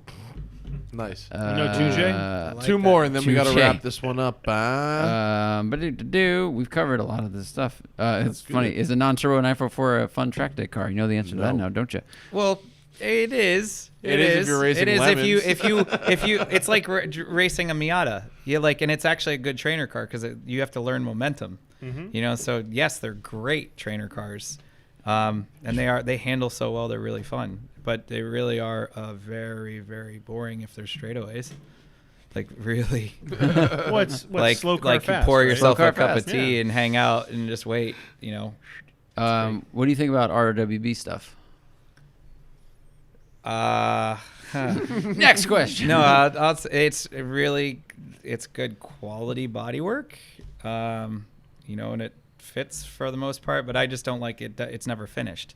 First of all, everyone starts with shit boxes, which is very much the opposite way of doing things, and then only making it look the part. I was really hoping that more people would make them legit, like they do at the Suzuka circuit. There are legit RWB cars that are holding track records and stuff like that. But the idea is to like fit more tire, which we went over. But you should have the chassis. You should have a really, really, really crazy engine in it. You have to have all the parts. But most people are just buying a barn find, 964, throwing the body kit on it, making it look the part, driving around in hard parking. I'm not into hard parking, obviously. It's like buying a 66 Mustang and you tub it, but you still have like a slant 6 in there. Yeah. For some people, you're like, "What is that?" Some are good. I'm starting to see some come up that are actually like A little done bit better. properly. Yeah, I mean, good. There's also too many of them. You have to kind of. He's done too many. They're everywhere. It's no longer something He made special. his money though, didn't he? Sure did. A lot of cartons of cigarettes. Right. Great branding. Great marketing. Yeah. I mean, I kudos like to him. Scotto's. Scotto's is cool. That's His a is cool his is looking turbo. car. Well, he that's an Andile turbo. Yeah. So Oh, he gets shit, he really? Wow. that's some blasphemy there, and he gets shit for it all the time. I And met he's those like, I don't guys. care. Yeah. Yeah. Well, that was what became Porsche Motorsport. Well, part of it. At 17. Yeah, part of it. Half of it. It's And cool. Dials was 4 guys. Mm-hmm. And one of them became Porsche Motorsport. That's still kind of And a then big they- deal because Oh, that would yeah. have been a period car, right? Yeah. Oh, well, it's a big Done- deal, and that's why he gets shit, because that's a big money. Seriously, a 964 turbo done by Yeah. Andile. Like, yeah, his is cool, and we all I love like it. Scotto. Good looking. He's an all right guy, for a short dude. Nobody likes short guys. Venice local. Patrick, What sorry, up? bud. Corey asked a question, Corey Burns, and I was at his house. I played Assetto Corsa with Oculus, and he has the whole Super Fanatec setup. So he doesn't go outside ever. And I asked his girlfriend, I was like, so who do you have sex with now? Because you're definitely not fucking this guy. And it's really good. Like, all we need are our own hydraulic, actuators like CCX, which I know Yeah. is a big leap, CXC. but like CXC. But man, you're doing. You had a Formula Drift car. You're looking out the side window. It's reacting the right way. The steering's reacting the right way. That's It's pretty cool. really weird. Simulators are nuts now. It's real nuts. Yeah, we need to get a new TV for ours because our TV caught on fire the other day. Got an old TV and it caught on fire. I lent my truck out and it caught on fire. Really? Poor 22-year-old kid. shit. Like Oh, the neighbor no. caught. He's a barista. He's amazing coffee. I have a coffee shop next door. Which is awesome. Best. It's the Dude. best coffee, Now I gotta come and down. I drink way Excuse too to- much coffee. Excuse to come to Yeah. Orange County. He borrowed. I have a '66 Ford pickup, Sweet. Ford 250, and it sprung a leak to the transmission cooler and caught on fire. Imagine being 22 years old, borrowing my truck and having to jump out and put a fire out. Poor bastard. At least put it out. Is that your He- shop truck? Hey, Yeah. you saved your Oh, truck. God. It's all like there's a lot of mechanically like really sound things about it too, but it's still a 66. And he imagine seriously, he waited till the morning to tell me. He like Really? did not sleep. He's like, so I don't know if this happens to the truck. I'm like, I don't know if this happens. Yeah, no, it doesn't catch fire on the regular. But I just felt so bad for him. Thing I should have that- fucked with him, but I didn't have the heart because he's so nice. You leave an extinguisher in there? Were you ready? Yeah. That's why he knew what to do, because he just was like, he was loading his girlfriend's bed, and of course there's a fire extinguisher in the bed, and he's like, I didn't even put my hands on the bed rail of the truck. I straight like high jumped into the truck, got it, and slid under the truck and put it out. I was like, yeah, man, well Nice. done. But he had his tail tucked. He was so scared. I'm like, dude, don't worry about it. Oh, Like, it's it's cool. so He's like, funny. really? I'm like, it's an old truck. Like, That's what they I'm do. happy. Like, how bad is it? He's like, oh, it's cool. It doesn't look like there's any damage. That's You awesome. did the right thing. Yeah. Wow. Well, thanks for coming in, man. Yeah, thanks for having me. What do you want to plug? Emotion Engineering, That's it. Huntington Yes. Beach, California. Nah, Newport Beach. Oh, Newport. Sorry, I'm Newport Beach. closer to the water. Nice. Yeah, coffee shop next door. You got a little- He's you got a stand-up website? paddle boards in I got his garage. I got beach cruisers and stand up paddle boards on the wall. Like, come and hang. got a folding Dogtown, sir. ping pong table. Oh, really? Oh yeah, we get after it. Sick Caswell on you. Yeah. What's your website? Emotionengineering.co, not .com. .co. Yeah. All right. And Anything else? actually, this guy's Are you making it? Yeah. Pat? Oh, yeah. he Yeah. made yeah. it. Now he's upgrading it. No, I made it with 24 hours notice before LuftAuto last year. Ah. I needed perfect something as a glorified contact like- page. Yeah, you did, yeah. Yeah. So now now I need more than a glorified. And do you have contact page. social medias as well? Emotion Engineering on Instagram? There it is. I guess Emotion _engineering on Instagram. Is it underscore? Yeah. Get that shit right, Yeah. son. You got to market Shit. now. You're your own business. I hate it. You gotta I do it, really bro. have shied away from it because I haven't needed to. But now I do see the value. Of course, Yeah. I don't need more work, but people want to know what I'm doing. Nah, you don't need more work, but you do need to get the quality work, and that's how you get it. Indeed. Sucks. In 40 years, Joey's gonna be like, I don't want to answer the hologram phone. I just want to wrench on cars. I'm gonna be the grumpiest old man. Are you kidding? I've been a grumpy old man since I was like 25. Everyone's always Sort called of me fun, grandpa. actually. I got to be honest. Like Getting it's- old? Yeah, not giving a fuck anymore. Being like, fuck you, and all that kind of stuff. It's fun. It's fun. I'm still Enjoy it. 25. I don't know what you're talking about. Get some security cameras and a gun. It's really nice. Oh, I got those. That is kind of fun. Yeah, that's great. Just get some stuff. All right. Thanks for coming in, dude. Yeah, I thanks for appreciate it. having This me, guys. has been a good show. And it seems I think, have survived this video session. We'll see how it goes. Thank all y'all out there for listening. Camera one, and for watching on YouTube. New one takes every Monday, Tuesday, Thursday, Friday. New podcast and video podcast every Wednesday. TheSmokingTire.com. Instagram. The Smoking Tire on Instagram. The Smoking Tire on Twitter. The Smoking Tire on Facebook. All the usual places. Rate us, comment us, blah, blah, blah, blah, blah. The Smoking Tire podcast is powered by Shout Engine. Get your own damn podcast at shoutengine.com. It's easy. You just need an internet connection, a microphone, a computer, or a phone or something. But most importantly, something to fucking talk about. I'll see you guys next week. Thank you, Joey. Thank you. Goodbye.